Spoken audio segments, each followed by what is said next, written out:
Hi, if you want to watch exclusive content with hot girls that you won't watch on YouTube, namely where Naruto roasts Kushina and Mikoto and many other hot girls without restrictions, then visit my Boosty channel at the link in the description.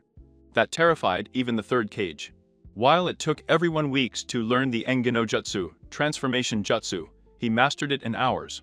Her intellect was not focused on history books, but on military strategy, on the design of chakra control seals, and, above all, on female psychology.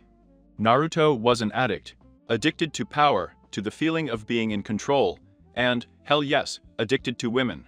His optimism was not a facade. It was the engine that drove his ambition. He wanted to be Hokage to protect his village, but also to be the coolest and most desired guy in Konoha. During his time at the academy, while Iruka-sensei was racking his brains trying to teach him how to clone, Naruto was perfecting his Eroke no Jutsu. Her sexy jutsu, and, most importantly, her seduction ability. She had had intense, furtive encounters, charged with youthful passion, that never reached the extremes of the canon. But that left her companions sweating and wanting more, with several kunoichi of her generation. Not because of evil, but because of that insatiable need for fire, for intense physical and emotional connection. But, despite his talent, his power and his success with girls, Naruto felt that something was missing. He was missing a challenge, a woman who would push him to the limit. Who would not fall down in surrender just with a smile and a witty compliment. And kill Iga. The sweet heiress of the Iga clan. Too shy. Her reactions were adorable, but the intensity of her passion was lost in a babble and a swoon. There was no fire there, only embers that were afraid of being fanned.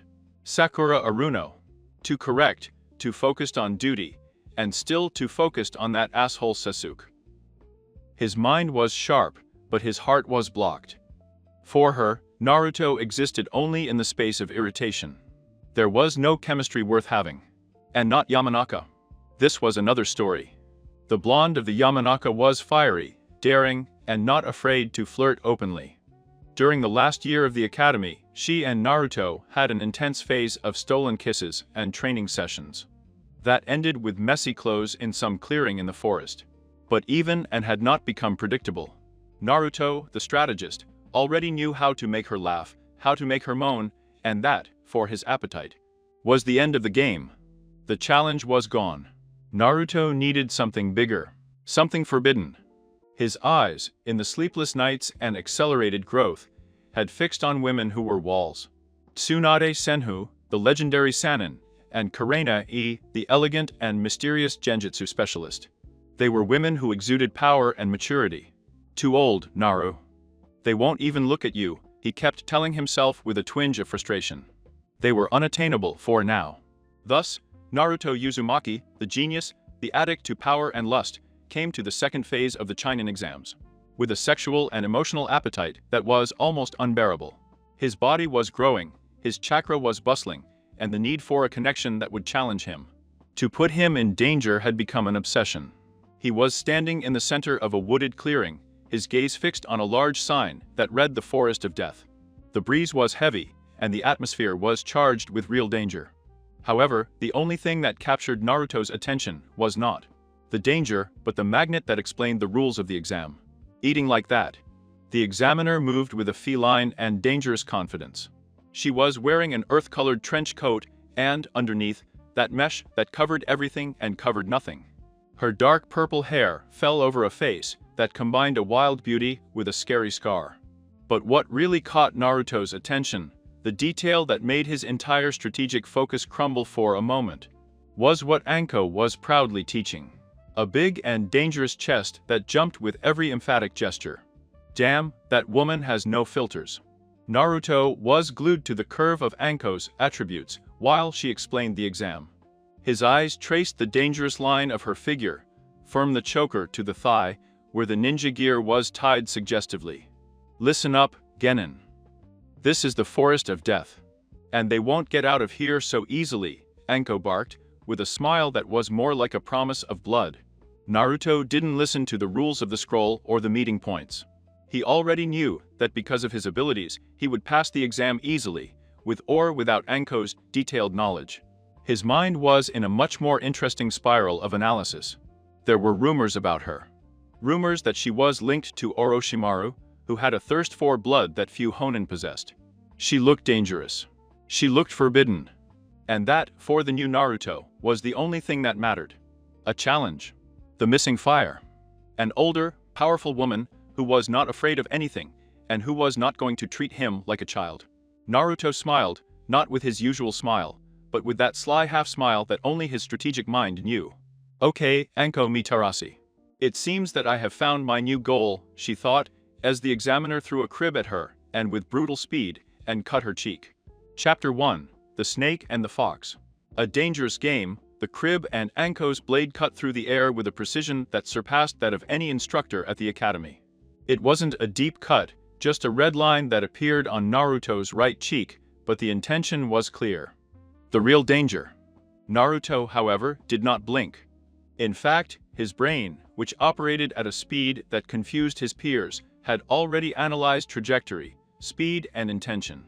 He could have dodged her, but the drama was necessary to keep his bonehead facade clueless. Besides, Anko's sudden closeness was intoxicating. She was on top of him in a second, her breath hot and sweet, with a metallic hint of blood, by the cradle. And that she had just licked, hitting his ear. The intensity of his presence was a punch in the stomach, a delicious dizziness. Don't mess around, brat. This is not the academy. In my exam, one wrong step means death, Anko hissed, his big, purple eyes sparkling with sadistic amusement. His voice was harsh and full of an experience that Naruto longed to explore. Naruto pulled himself together, his usual smile appeared, but this time he carried a tinge of cunning that no one else noticed. Wow, how daring! And how close are you? Naruto exclaimed, throwing his head back, just enough to avoid a check. Too obvious contact, but ensuring that his blue eyes were fixed directly on the cleavage of the Honen. The mesh and uniform didn't leave much to the imagination, and Naruto allowed his eyes to feast on the sight. For a second longer than was decent. Naruto's overt and blatant flirting wasn't new, but to do with a Honen examiner who had just tried to attack him. That was a change. Sasuke frowned with a mixture of contempt and slight curiosity. What the hell is wrong with this idiot? Sakura, for her part, was red with shame and anger. I wanted to yell at him to apologize, and he behaved. Like a ninja. And Naruto. Behave yourself. She's a honey. Sakura shouted, taking a step forward. Anko, however, laughed, a grave, armchair laugh that was neither kind nor cruel, but something in the middle. He straightened up slowly, allowing Naruto to enjoy the movement. You've got guts, brat. It's rare to see a genin with such confidence or such stupidity. What's your name? Anko asked, crossing his arms, which strained the fabric of his clothes and did not help Naruto's concentration at all. Naruto Uzumaki. And it's not stupidity, it's like that. Astucia. I know danger when I see it, and I have to say that you are the kind of danger I like, Naruto replied, bowing down with a mischievous and disarming smile. Anko gave him an up and down look, assessing him not as a boy, but as a man. There was something in this boy's blue eyes, that he found it familiar and annoying in equal parts. A mixture of innocence and malice. Most of the genin looked at her with fear or forced respect. Naruto was looking at her with appetite. Interesting. Take it as a warning, Naruto Uzumaki. This forest has 44% of possibilities of death. If you are as cunning as you say, use that mind to survive, not to flirt with your examiner, Anko said. Her voice returning to that professional threatening tone. I'll try, sensei. But the best strategies sometimes involve distracting the enemy with the unexpected. And believe me, what I have planned for you is very unexpected, Naruto murmured, making sure that the sentence was floating in the air. With a double intention. Anko blinked, and Naruto felt a small victory. He had broken his facade of hardness for a second. She had to be used to it. To scare men away with her fame, but Naruto's audacity had taken her by surprise. Fine. Enough talk. You have 5 days to get the scrolls of heaven and earth. There are no rules except one. They cannot open the scroll before reaching the tower. If they do, they will be deleted instantly. Now get out of here. Anko shouted, pointing to the inside of the thick forest with a brusque gesture. The internal dynamics of Team 7. As the teams dispersed, Team 7 moved towards a point of coverage. Sasuke, for the first time, was not focused on the mission. I was focused on Naruto. You. What the hell were you doing? Are you trying to get us disqualified before we start? Flirting with that dangerous woman? Sakura snapped, her voice an angry whisper. Naruto shrugged, wiping the dried blood off with the back of his hand. It's okay, Sakura. I was assessing the terrain. What do you think is the most dangerous thing on that exam? The bugs, the other genin, or the examiner? If we can distract the larger predator, the hunt is easier, Naruto explained, but his tone was light, almost frivolous. Sasuke narrowed his eyes. I don't believe you. You were being an idiot, as always. Ah yes, Sasuke.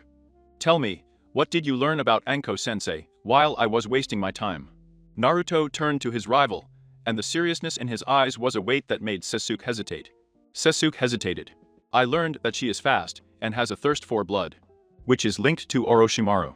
Fine. I learned that and something else, Naruto said, with a smug smile. I learned that he has a weak point, even if he hides it very well. A superiority complex that makes her confident. And, most of all, I learned that he likes the game. If you show him that you are not afraid of him, let down your guard. She gave us the rules. If I show him that I am willing to break them, he will see me as a personal challenge. And that, my dear rival, means that when we face her again, she won't underestimate us, which ironically gives us an advantage. Sakura and Sasuke remained silent. This was not the fool's rambling. It was the cold strategy of a ninja who saw the big picture. But still, you behaved like a pervert, Sakura insisted, her blush not lessening. Naruto winked at her, approaching her with that newly acquired confidence. Sakura, my life is simple. I love power, food, and beautiful women. If I can mix those three things, why wouldn't I? Besides, he whispered, lowering his voice even more and bringing his face closer to Sakura's, making her hold her breath. If I make her a little nervous, it only means that her energy will not be 100% focused on tearing us apart. Coquetry is a tool, my beautiful companion. The contact was ephemeral, but Naruto's closeness, his scent of the outdoors, and that spicy and daring touch in his gaze, disarmed Sakura for a second. He had become accustomed to her ridiculous attention. But this new version, bold and thoughtful, was much more dangerous. Sasuke, seeing that interaction, felt a twitch of discomfort in his jaw. He didn't like the way Naruto had broken Sakura's personal distance, nor the slight tremor she couldn't hide. Stop your games. We have to get the Earth Scroll. The most likely enemy is the other team's, not her, Sasuke sentenced, regaining his focus. Naruto smiled. Mistake, Sasuke.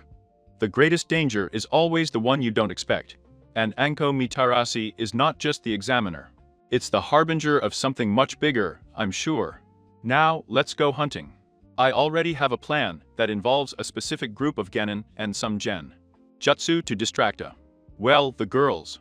With a quick turn, Naruto led the team towards the forest, his step firm and sure. He was wearing a small scar and a big smile. His mind was miles away, planning the perfect ambush. But deep down, a part of him was already playing cat and mouse with the purple-haired woman. The game had started, and Naruto wasn't just looking for the scrolls. I was looking for the forbidden fire. The forest of death was exactly what its name suggested, humid, sweltering, and full of predators. But for Naruto, it was just a big chessboard with trees. Remember the training we practiced.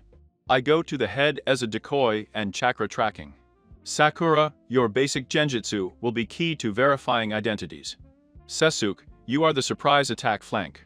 Don't move until I give the signal, Naruto ordered, his voice now devoid of the mockery of before. Sasuke grunted. I don't need you to tell me what to do. I know, but I'm telling you anyway, Naruto replied calmly, without looking at him. You're too focused on direct combat. The goal is the scroll, not the fight. If a team has the missing scroll, they probably won't want to fight if they think we're too strong.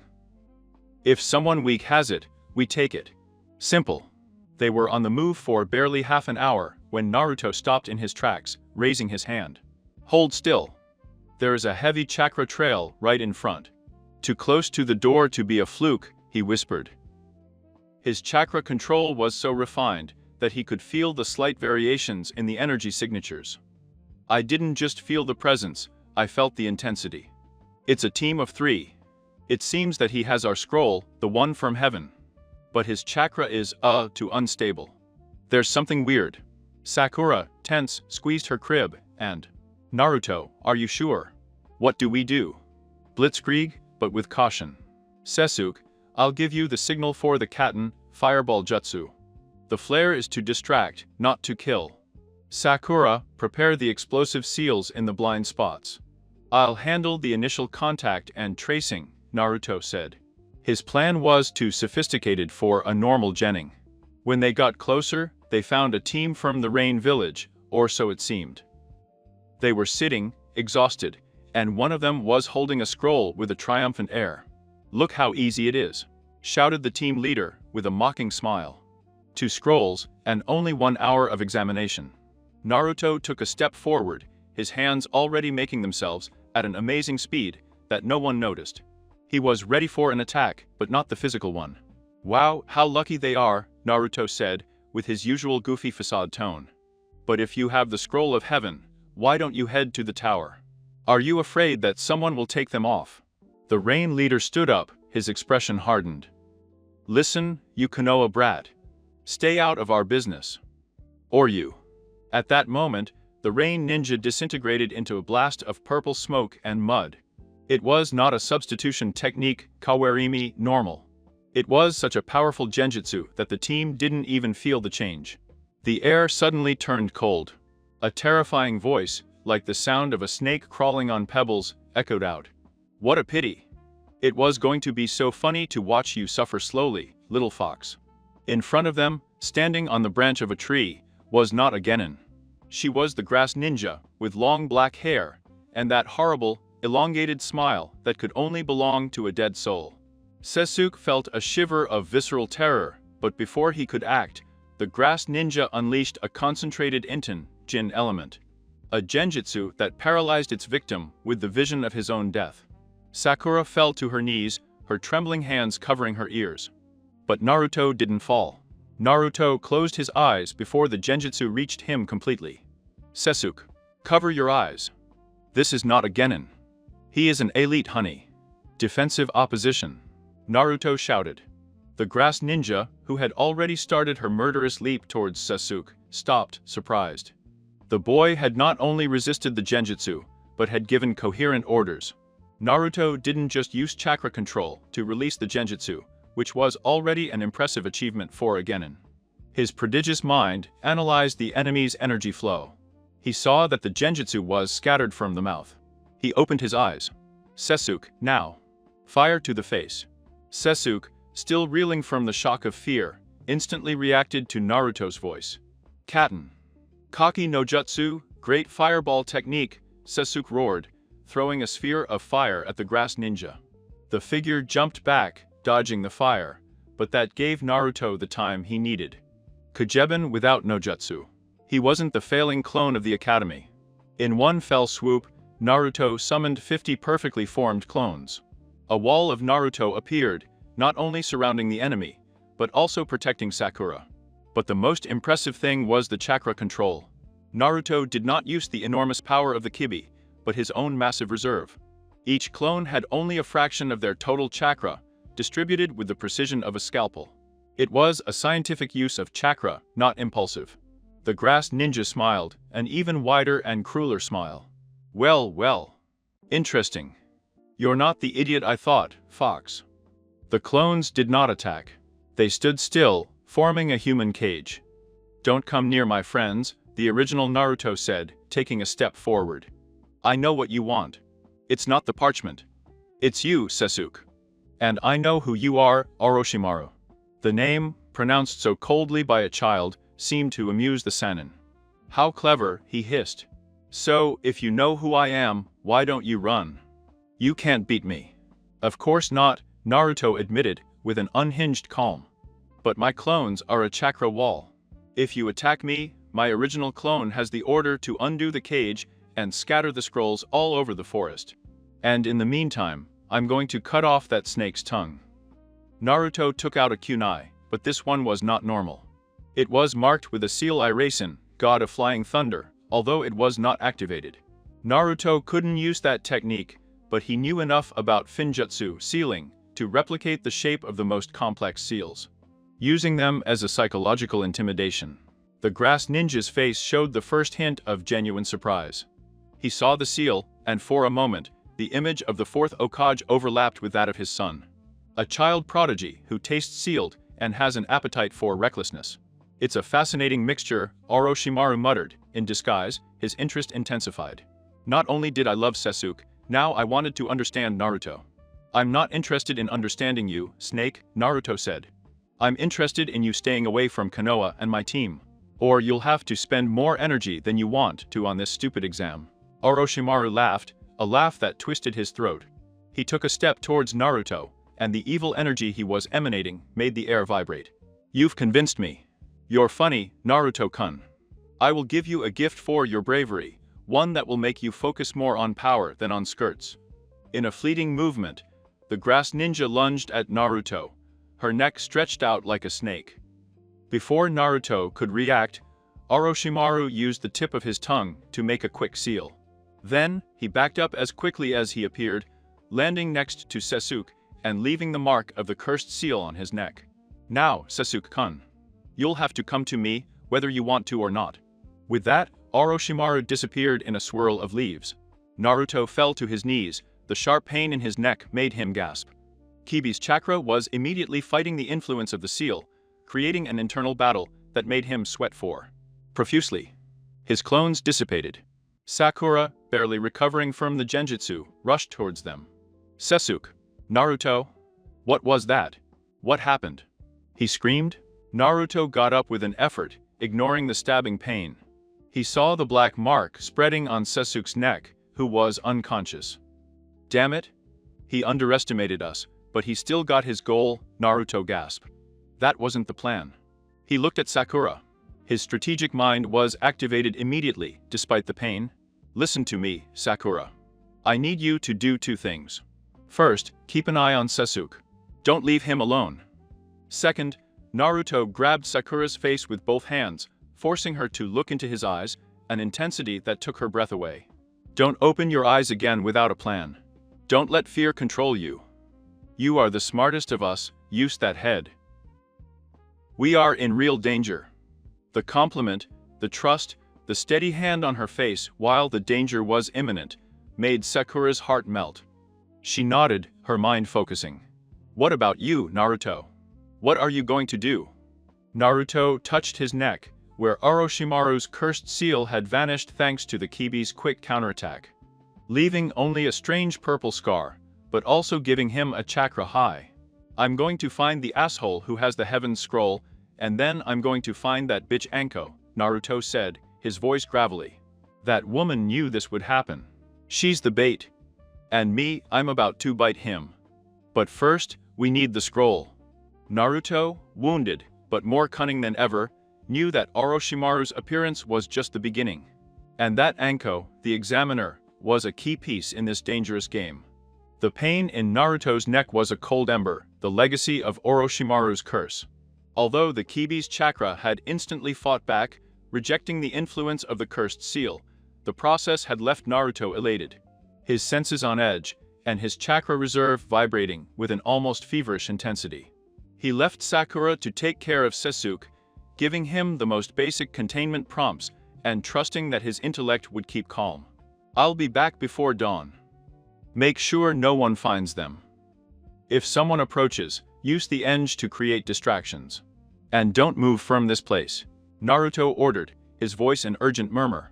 Where are you going, Naruto? You can't go alone. Sakura protested, worried about the strange energy emanating from him. I'm gonna find the person who knows what the hell just happened. And that's Anko Mitarashi. It is no coincidence that Orochimaru appeared in his exam. She's the key, Naruto replied. But a much more primitive part of his mind was screaming. I want that danger. I need that fire. His prodigious chakra control allowed him to camouflage his trail easily, moving between the trees with a fluidity reminiscent of a nocturnal predator. His sense of smell, sharpened by the influence of the nine-tailed fox, fled him not for the smell of blood or sweat, but for something more useful. The metallic and sweet aroma that I had detected earlier in Anko. The forbidden encounter. Naruto found her in a small clearing, next to a stream that ran silently. Anko was sitting on a big rock, her katana resting beside her. He did not seem to be watching, but meditating. Or waiting. The moonlight filtering through the leaves accentuated the curve of his back and the latent danger in his figure. She was unarmed and vulnerable, but Naruto knew it was a trap, an invitation to danger. The mesh fit her body perfectly, and the image, in the silence of the night, was powerful. Naruto slowly approached, breaking the tension of the silence with a branch that creaked under his foot. Anko did not flinch, but his hand slipped to the handle of his sword. "I knew you'd be coming, Fox," Anko hissed without turning around. His voice was calm, but cutting. "You don't have the patience to wait in the dark. And that smell of burning chakra from the kibi gives you away 4 miles. Naruto came out of the shadow. His face was tense. "Don't call me that.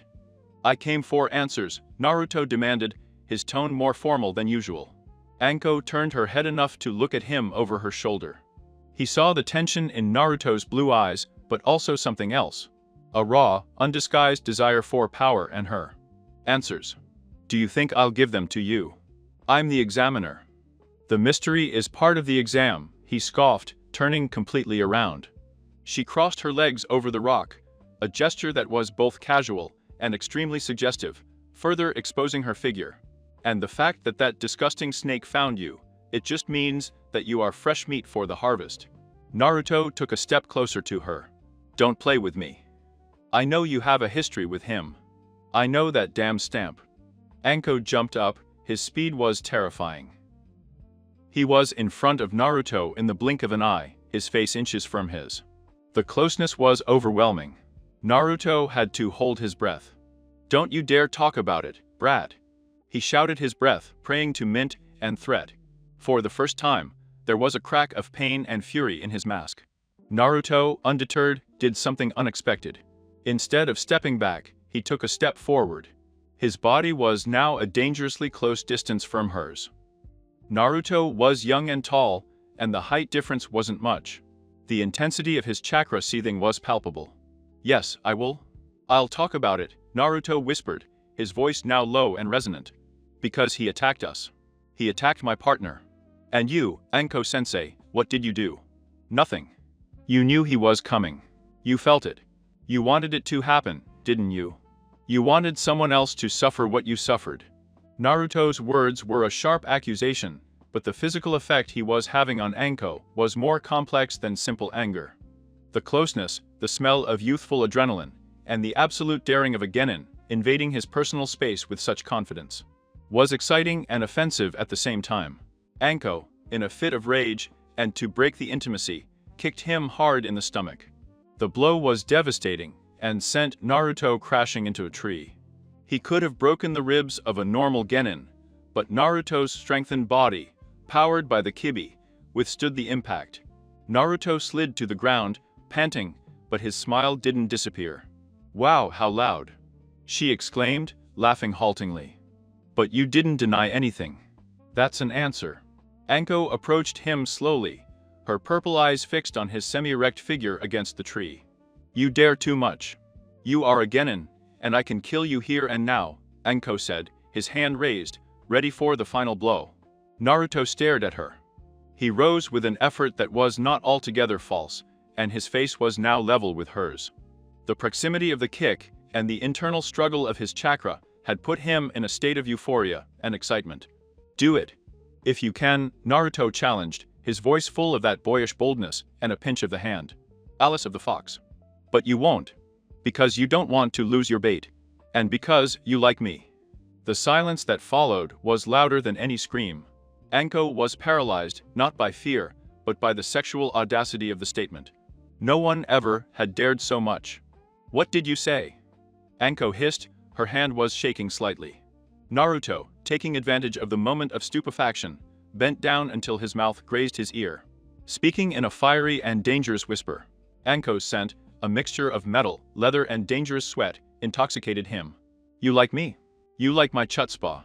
You like my power. And you like that I'm not afraid of you." You are attracted to danger, Anko-sensei. And let me tell you a secret, he whispered, the tip of his nose touching her earlobe, an intimate contact that was only air, but felt like a face. You are the most dangerous and beautiful thing I have seen in this exam. You are the challenge that my body and my mind were crying out for.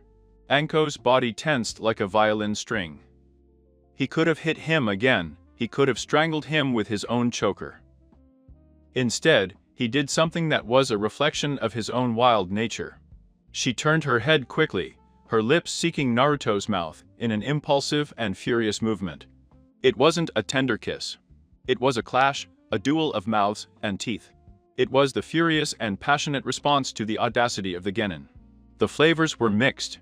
Mint, blood from Naruto's scar, and the hot, sweet breath of it. Naruto, although surprised by the intensity, reacted instantly. He didn't hold her down. He let her take the lead, get even with that kiss. It was his way of showing her, I'm here. Take what you want, but I'm not backing down. The kiss lasted only a few seconds, but in that time, the accumulated tension from the whole day exploded. It was a mutual recognition of danger and desire. Anko broke away as quickly as he had approached, panting slightly. His eyes were dilated. You're an unbearable brat, Anko hissed, his voice low and broken. He raised his hand, and, instead of hitting him, left his hand open on Naruto's chest, feeling the racing heartbeat. Don't get confused, Naruto. Desire is a double-edged sword. And I know how to use mine better than you do. Then use it, Naruto challenged, looking straight into her eyes. Use it to tell me what Orochimaru is planning. Because if my partner dies, there will be no exam worth it. And I swear you'll pay for it. The threat, wrapped up in that moment of forced intimacy, finally made Naruto's strategy pay off. Anko's fury focused on his teacher again. Anko withdrew his hand, his breathing became normal. He loves Sasuke. He wants Sasuke's body. And if that seal gets activated, he'll get it. I'll be watching them. But don't expect me to interfere. This is your test. Survive, and I'll give you all the answers you want. And maybe, just maybe, Anko gave him a smile full of promise and risk, the fire you are looking for so much. Anko turned around and vanished into the shadows, leaving Naruto alone, with his mouth on fire and his heart beating wildly. Naruto touched his lips, a smile of triumph and excitement was drawn on his face. The girl of his unattainable fantasies had just kissed him with a passionate fury. Great! Now I have to save Sasuke, get a scroll and hook up with the most dangerous examiner in Konoha. This is much better than the academy. Naruto returned to his team, his mind already working on a long-term plan of survival and seduction. I knew that the game with Anko had only started. Naruto returned to the camp earlier. From the first hint of dawn. The adrenaline of the fight with Orochimaru and Anko's furious kiss were mixing in his bloodstream, leaving him in a state of feverish alertness and a kind of unbearable physical restlessness. Anko's taste of mind and danger had been etched on her lips, and every beat of her heart seemed to whisper the Honin's name. The memory of proximity, of the tense curve of her body against his, was an agonizing distraction. I want that danger again, a primitive voice was screaming inside him. The strategic prodigy was fighting against the insatiable pervert. He found Sakura sitting next to Sasuke, just as he had ordered her to. The moonlight barely illuminated her. She was awake, with the caught end in her hand, her eyes red and swollen from lack of sleep and anxiety. He had placed a barrier of branches and leaves around his makeshift shelter. "You're back," Sakura whispered, relief flooding her voice. "So what? What happened? Where were you?" Naruto dropped to his side. Sakura's closeness was a violent contrast to Anko's wild energy. Sakura was confident, tender, but right now, Naruto's mind was too much. Accelerated for comfort. "I was doing homework, Sakura." "Find out who attacked us," Naruto said, his voice deeper and huskier than usual. The dull pain in his neck, where the Kibi had rejected the cursed seal, and Anko's tension made him sound almost hostile. Sakura approached, instinctively worried. "Naruto, you're on fire. What did that woman do to you?" She reached out her hand to touch his forehead. Naruto intercepted her with his, holding her wrist. It wasn't a painful grip, but it was firm and possessive. "Don't touch me," Naruto said, not softening his tone. "Don't look at me with those worried eyes. I'm fine. It's just the chakra readjusting." Naruto's grip was electrifying. He was the same guy who was bothering her with the Oiroke no Jutsu, but this version, full of power and purpose, was dangerously attractive. Sakura felt a blush that had nothing to do with shame. "What do you know? Tell me," Sakura demanded, turning professional. Naruto took a deep breath, closing his eyes for a second to erase the image of Anko. When he opened them, the blue glow had intensified. The attacker was Orochimaru, one of the legendary Sannin. "He attacked us specifically because of Sasuke," Naruto revealed. "He wants Sasuke's body. And that seal, it's a cursed seal that gives him power, but also subjects him to his will." Sakura gasped, horrified. "Orochimaru, but why? And how do you know that, Naruto?" "Anko told me. She worked for him. That's why he has this bloodlust. That's why your exam is a butcher's shop. It was a test for us, and a bait for Orochimaru," Naruto explained, conveniently omitting the detail of how he had convinced Anko. "Better to leave the kiss out of the conversation, for now. It's my secret, and my torture." He jumped up, concern for Anko, fueling his impatience. "We have to move. Sasuke can't wake up here. We need a safe place for him to rest and recover. And we need the scroll of heaven. Our scroll is that of the earth. We have to find someone who has the other one." Naruto approached Sasuke. The mark of the cursed seal had subsided, but Sasuke's skin was hot and his features were tense from the pain. "We have to go to the tower. But if we get attacked again, I won't be able to protect you and Sasuke at the same time," Naruto admitted, his prodigiously already devising the solution. He turned to Sakura, and this time, his gaze was of a calculating and possessive. "Sakura, I need you to do something that I can't. Don't move from Sasuke's side. You will be the anchor. Use your intellect and perfect chakra control to establish an area of safety. Seal the entrance to this area with basic genjutsu traps and explosive paper seals. If they attack us, you will be the passive defense. Don't fight, defend." The level of trust Naruto was giving him was unusual. He had always seen her as the third wheel. Now, I was putting her in charge of security. "But I'm not as strong as you, O Sasuke, Taitube O Sakura." Naruto leaned in, his face dangerously close. The mixture of his scent, now more intense and masculine due to the fox chakra, made Sakura's knees tremble. "You are stronger than you think. Your chakra control is superior to anyone in this generation. Use it. You don't need brute force, you need precision. I'm going to make clones that collect information. And then, I'm going to get the scroll." Taking advantage of the closeness and intensity of the moment, Naruto gave in to a small impulse. His fingers slid down Sakura's soft chin, lifting her face until their eyes met. His touch was strangely possessive, as if he was marking her. "Don't worry. No one will dare to touch you while I'm around. And if they do," the veiled threat in his voice was real, "I will destroy anyone who puts a hand on you or Sasuke." Naruto quickly pulled away, using the contact to calm, or at least redirect, the energy that Anko had left him. Sakura's fleeting touch was a small dose of reality that forced him to focus on the mission, although the desire to return to Anko's dangerous lips kept tormenting him. "Now, let's move Sasuke. And then, I'm going to have to use the biggest Kajabun sin I've ever made. I need eyes all over this jungle." Minutes later, Sasuke was moved to a more protected cave. Naruto, before leaving, stopped for a moment and looked towards the south, the direction Anko had taken. "That woman is going to drive me crazy." The tension of his body was almost painful. Naruto's strategic mind was already planning how, not if, he would find her again. He had to be smarter, more powerful. It had to be a worthy challenge, not just a toy. And the only way for that was the mission. "Well," he muttered to himself. "First, the parchment. Then, the tower. And then, Anko. I'll make sure there's no way out of it." Naruto, with amazing concentration, executed a series of seals at a speed that would make Kakashi pale. Tajukai Bunsen, no Jutsu, Shadow Multiclone Jutsu.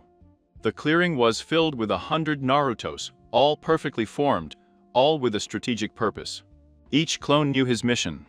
Search, surveillance, genjutsu, decoy. Look for the scroll of heaven. And avoid fighting. I just want information. He ordered the original Naruto. With the clone army deployed, Naruto felt more secure. But the mental torment for Anko persisted.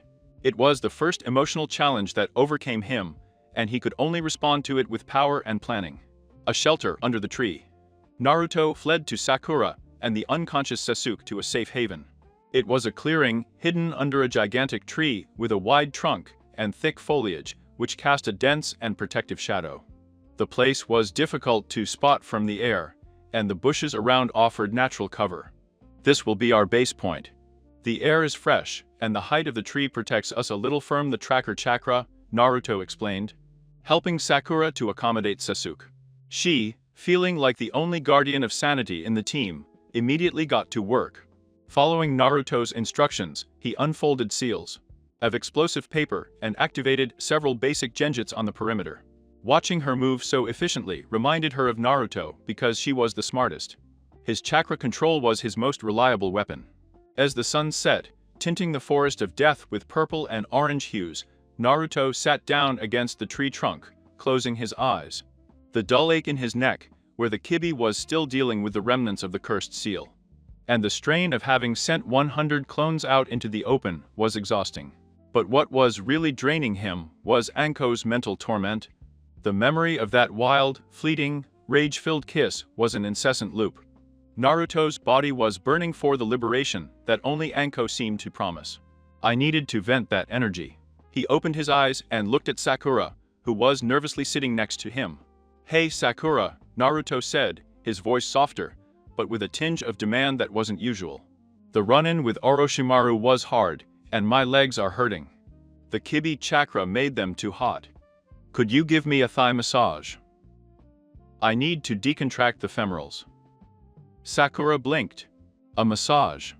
In that place, with night falling and Sasuke unconscious, his mind was put on guard. Wait, he's trying something kinky. But the intensity in Naruto's blue eyes was different. It wasn't the silly, mocking look from before. It was a tense plea. In addition, his scientific mind knew that a massage would help to release excess lactic acid and chakra. And Greek. Something else.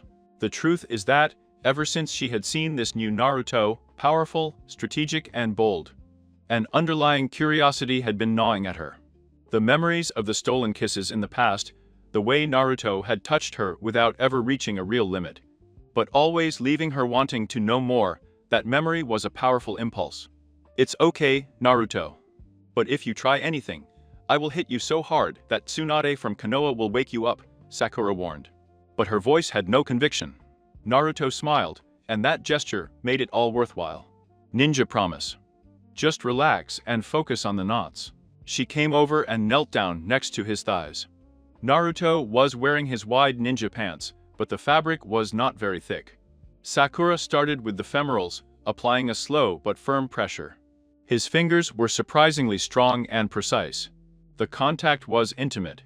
Naruto's brain shut down for a moment, replaced by a feeling of lust and physical relief. Naruto moaned softly, a low, red sound. "Ah, that's right, yes. With a little more force, please." After about 5 minutes of that paradisiacal massage, Naruto, feeling that the tension in his legs was giving way. But the inner desire was not, dared to more. "Hey, Sakura. My quadriceps are also shattered. Especially near the crotch."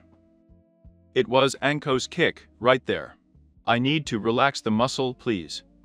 Sakura froze. Massaging the quadriceps, especially near the crotch, was crossing a very defined line. The seconds stretched. His mind was screaming, "Don't do it. It's too much." But that flame of curiosity that Naruto had always lit in her was fanned. I had to touch it. I had to feel it. If he was so strong now, if he had so much chakra, how would he feel? He nodded in silence. Moving his hands with a newfound courage, he began to massage the muscle. At first, she was cautious, but the muscle tension in Naruto was real. I needed more pressure. His hands, small but strong, began to work the massive muscles that the accelerated growth of the Kibi chakra had given him. He moved up to where the muscle joined the hip. And then he felt it. Due to the constant rubbing, the physical relief, the closeness, and above all, the euphoria by Anko that kept pulsing in his mind, Naruto's body responded in a surprising and natural way. Sakura, while his fingers were massaging the upper part of her thigh, felt an increasing and unmistakable pressure right under her hands. His heart gave a somersault. He looked up and, despite the darkness, the silhouette of Naruto's pants had transformed. An imposing, growing bulge that defied fabric and gravity. Sakura's breathing stopped. Never, not with Sasuke, not in his fantasies, had he imagined something like this. The scale, the intensity. It wasn't just proof that Naruto was awake and eager. It was a physical testament to the power and vitality that emanated from this new genin. The tension between them shot up, becoming palpable, an erotic wall.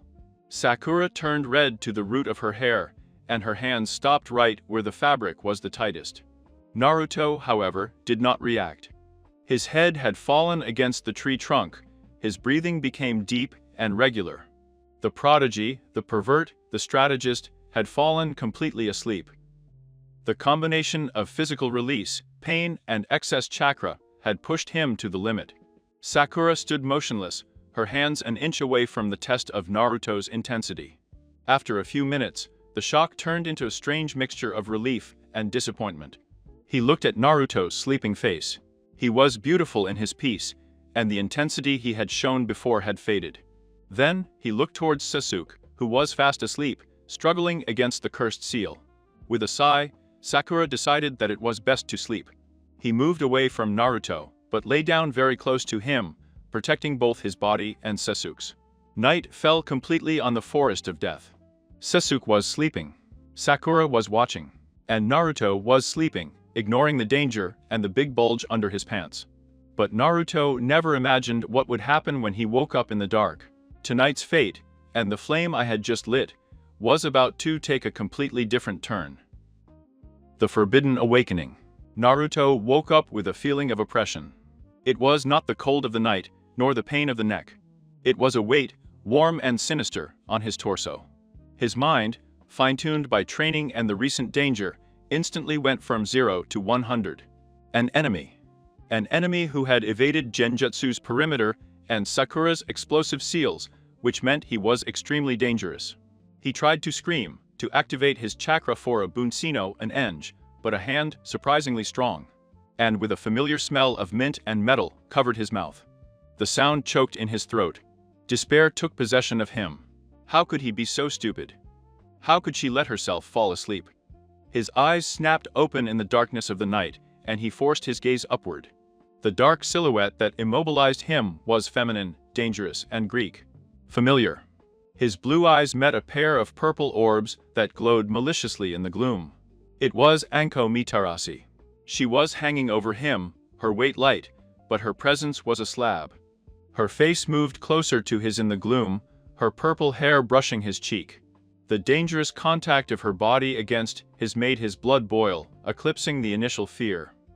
With one finger, Anko gently slid the hand covering Naruto's mouth, replacing it with the universal gesture of the sh over his own lips. His smile, a tense and mischievous line, was an invitation to madness. Naruto's heart was pounding against his ribs with a force that threatened to wake them all up. Anko, without wasting a second, began to move. His free hand traveled slowly and deliberately, touching Naruto's torso. Through the clothes, his fingers traced the line of her abdomen, the place where the kick had landed. And then he descended, without hesitation. Anko's hand was cold at first, but the contact was incendiary. She moved with a cheeky confidence, reaching that intimate area that Sakura's massage had provoked before, and began massaging the lump that still persisted, now growing again under her touch. Skilled and fearless, Naruto felt an electric shock. It was a domineering, forbidden, and overwhelmingly pleasurable touch. She slowly withdrew her finger from her lips, leaving her face just above Naruto's. Anko's breathing was ragged and hot on his skin.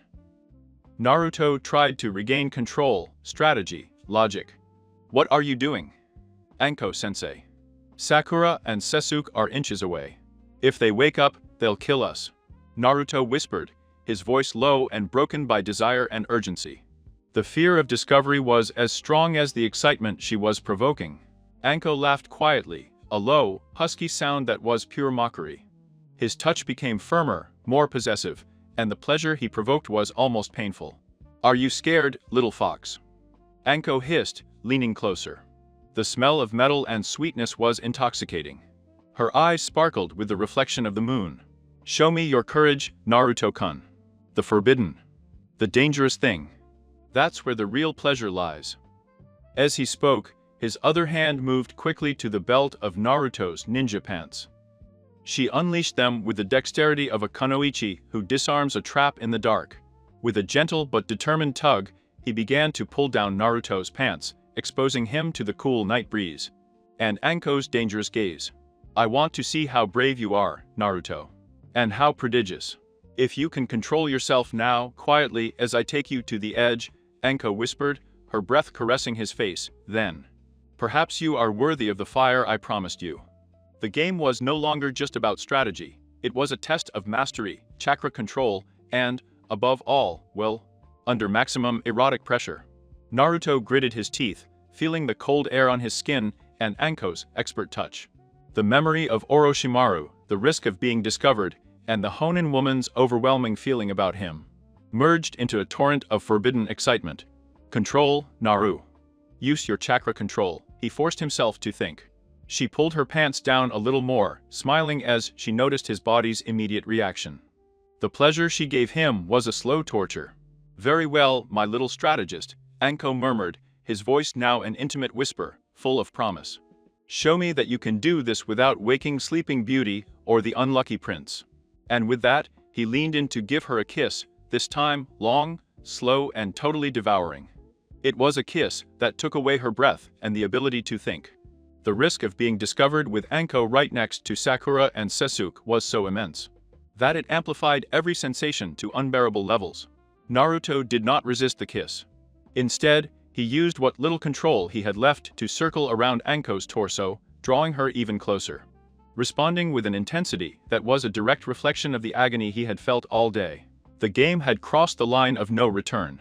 It was the night, the forest, the danger, and the forbidden desire. And Naruto, the perverted genius, was at the center of it all. The test of the forbidden fire. Naruto forced himself to concentrate. Anko's furious and domineering kiss had been just the appetizer.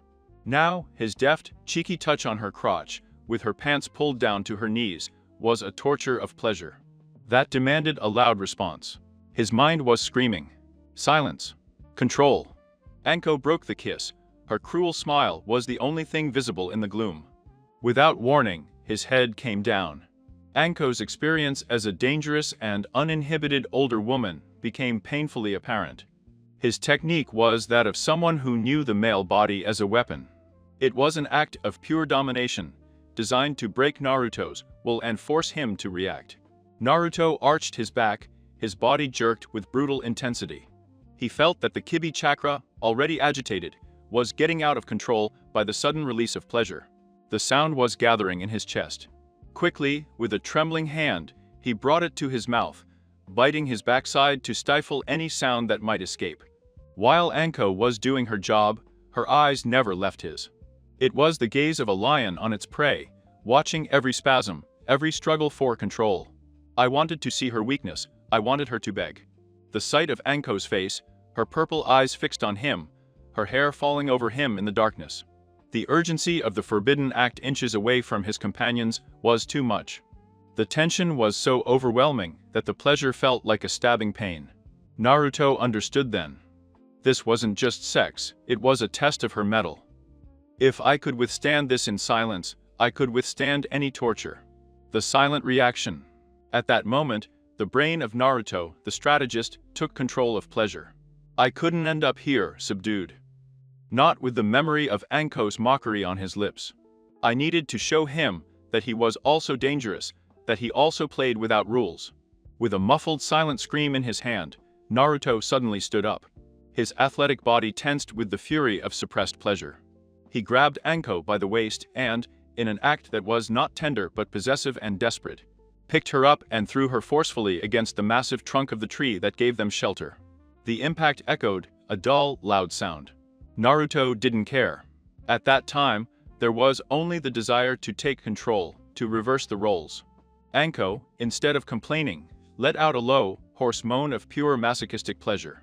Her back hit the trunk with the force of a honen, and she smiled, her face twisted by the excitement of the blow.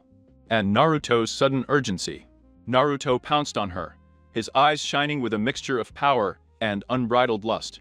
"You wanted me dangerous. Take it?" Naruto thought, channeling all his anger, frustration, and desire towards contact. He moved with an intensity that was not the product of technique, but of brute necessity. The tree trunk acted as an anchor for Anko, and the rhythm they set was a wild dance in the dark. Anko's body, with the mind of a she-devil, moved against his, receiving and returning the energy. With a mastery that drove Naruto crazy. Sasuke, exhausted and under the effect of the cursed seal's pain, slept soundly. But close to them, Sakura Aruno's body tensed under her blanket.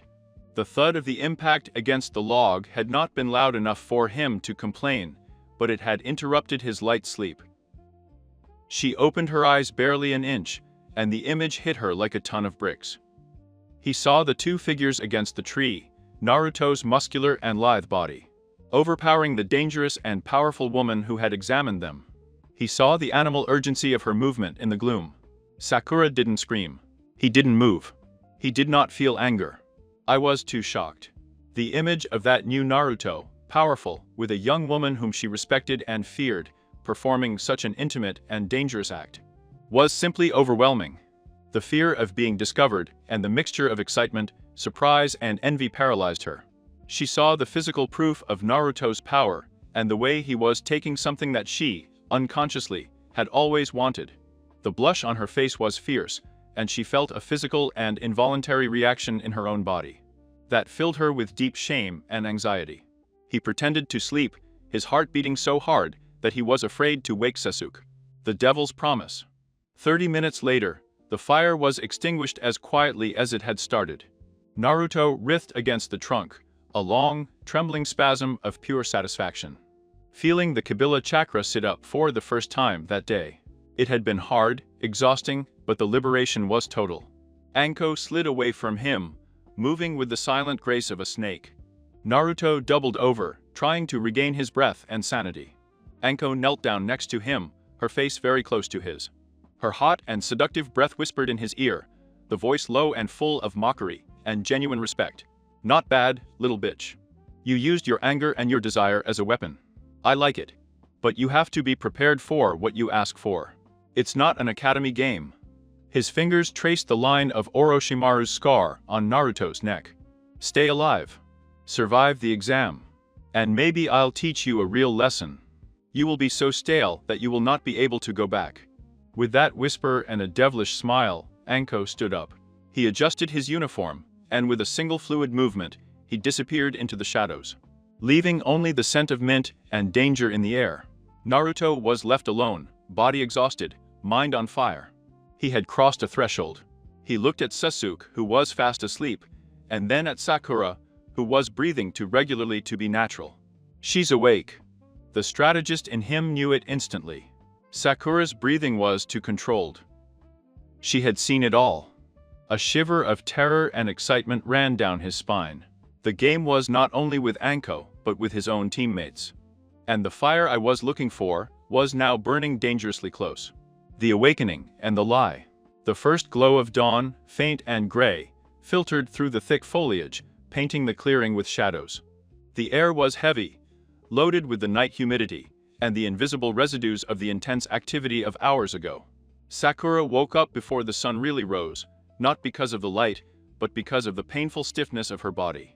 It had happened the last time.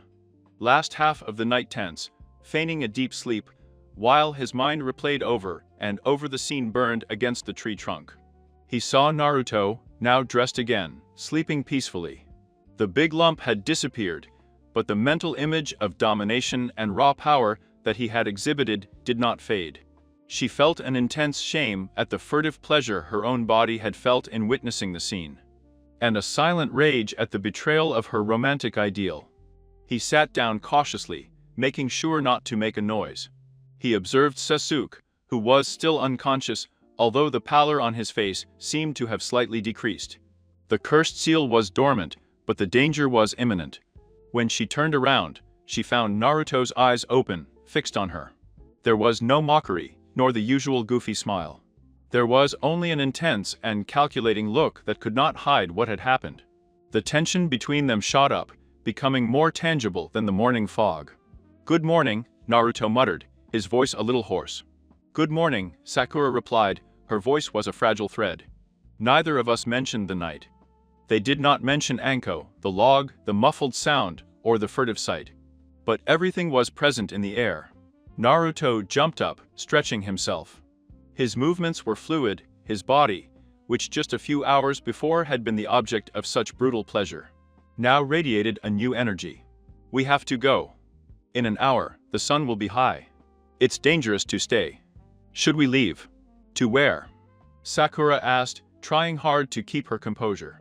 "Sasuke can't move. And we don't have the scroll of heaven." Naruto approached her. Their proximity made Sakura's heart start beating wildly again. She had to try hard not to back down. "The plan has changed, Sakura," Naruto said, his tone was one of absolute authority. "I've been in contact with my clones. The forest is bigger than we thought. They found a trace of a team, but it was eliminated. And they found the central watchtower." He stopped in front of her. This time, he didn't touch her, but his presence was an invasion. "Here is the new mission. You are the intelligence. I am the force. We need to move and find a shelter closer to the tower. It is the only safe place for Sasuke, and the only place where we can wait for the team with the Heaven's Scroll." Sakura felt a twinge of jealousy. "He doesn't mention anything about her to me. Act like nothing happened. I'm so insignificant that he can sleep with the examiner and then give me orders the next day. And what about the examiner? Anko-sensei?" Sakura couldn't help herself. The question slipped out of her mouth, loaded with resentment and a need for confirmation. Naruto didn't blink. His gaze hardened with the strategy. "Anko is the bait. She brought Orochimaru here to attract attention." "It's not our problem," Naruto declared, his voice final and decisive. Then she bent a little more, and her voice dropped to a whisper that was just for her. "My only problem now is you and Sasuke. And the parchment. And believe me, Sakura, there is nothing to divert my attention from what I really want." The ambiguity of the last sentence struck her. "Did you mean the scroll? To power? To the woman who had the potential to give him pleasure and danger? Sakura's fight?" Sakura felt the conflict explode inside her. Loyalty versus? I wish. His mind was screaming the name of Sasuke, his idealized love. But his body, his curiosity and his fear were leaning towards the dangerous Naruto he had seen last night. Sasuke was a sleeping prince. Naruto was an awakened demon. In life versus? Admiration. She, the most talented genin in the academy, had been humiliated by the paralysis of her genjutsu and fear. Naruto, the loser, had faced a Sannin and a Honin with pure audacity, and had come out victorious. And the woman who had been with him was the proof of his power. He got up, his face was pale, but his green eyes had hardened. She was no longer the silly, lovesick child. I had seen the true face of girl power, and it was dirty, intense, and terribly erotic. "Good," Sakura said, adopting the professional tone of the mission. "If you are the force, I am the strategy. What information did your clones give you? Where is the team with the Heaven's Scroll?" Naruto smiled. He had forced her to return to the mission, and that was enough for now. She wouldn't betray him. She would not expose the secret, because in doing so, she would also expose her own embarrassment and arousal.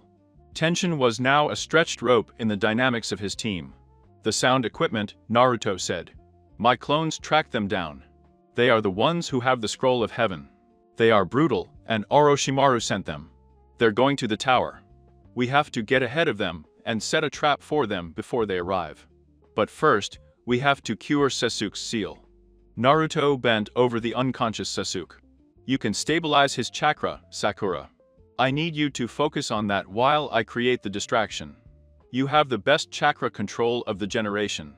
I need you to use that precision now. Use your chakra to surround the cursed seal like a natural seal.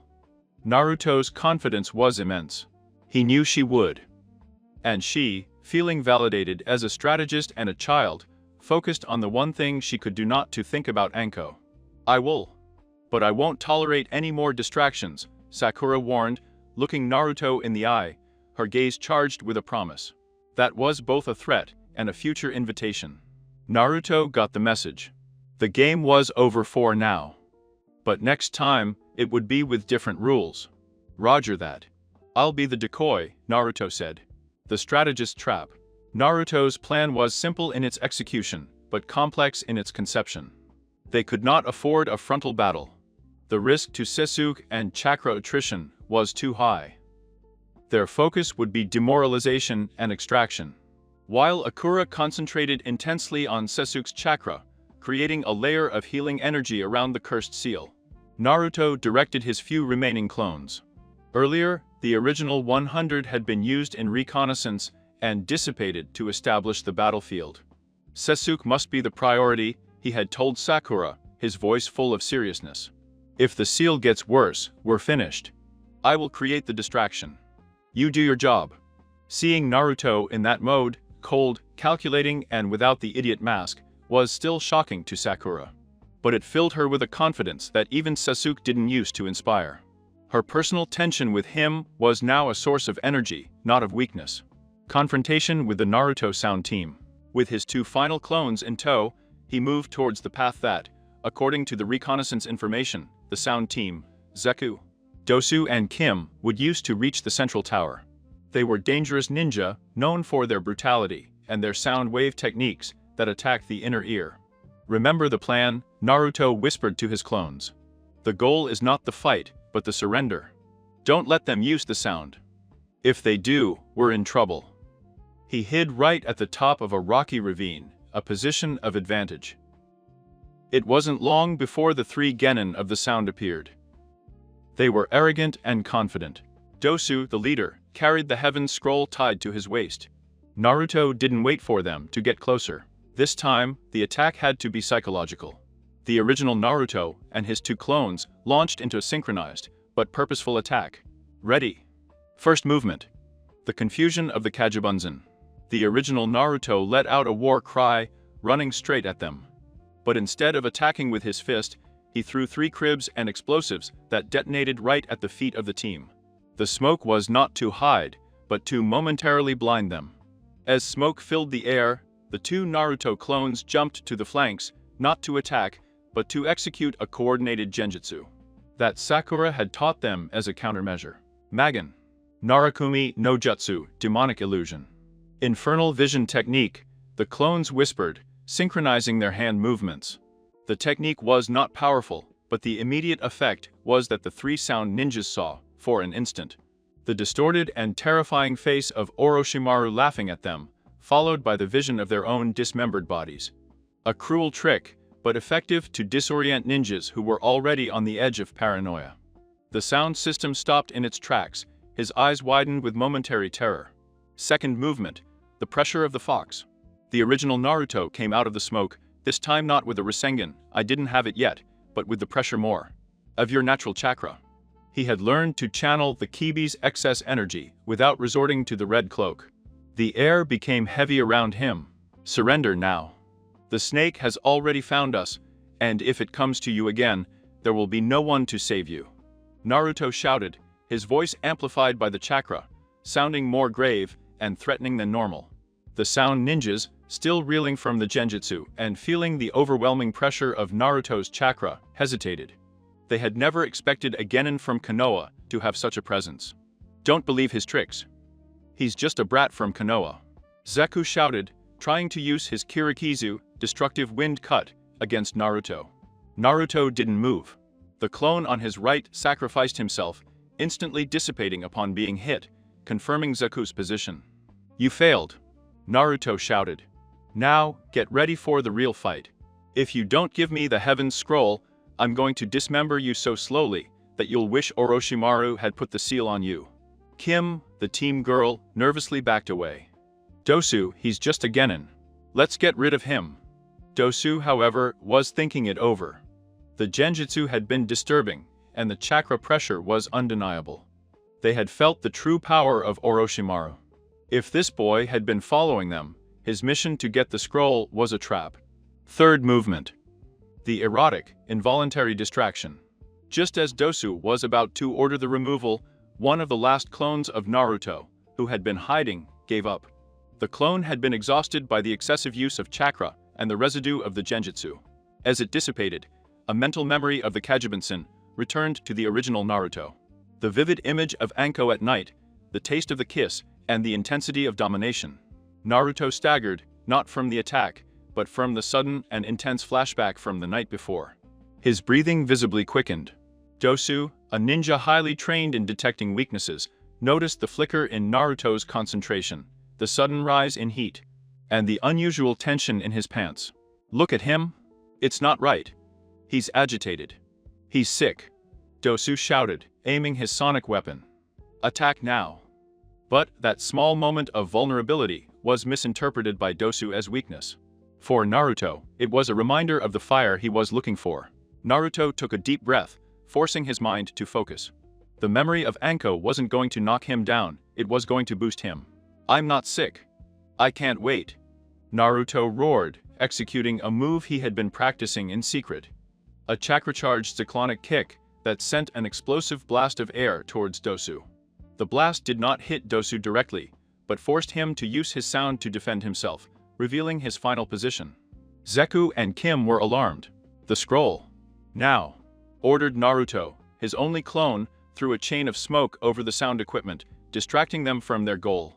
Tosu, realizing that the guy was not playing, and with his teammates visibly nervous, made a quick decision. The mission was not to fight with strong genin, it was to deliver the scroll. Let's go. The goal is the tower. Dosu shouted. He threw the sky scroll towards Naruto as a decoy. Take it. It's not worth it. The sound team withdrew as quickly as they had arrived, leaving the scroll of heaven at their feet. Naruto slowly approached, his heart still beating with the fury of the memory of Anko. He grabbed the scroll, Sakura, and the seal. Meanwhile, in the cave, Sakura was at the limit of her concentration. He was using almost all of his chakra to envelop Sasuke's cursed seal with his own energy, creating an impeding barrier. That the seal was fully activated. The task was exhausting. Suddenly, she felt a surge of chakra return to her. The dissipation of Naruto's clone and the momentary excitement of his flashback with Anko. Naruto's adrenaline rush affected her, forcing her control. His chakra wavered. You bastard. Be it, Naruto.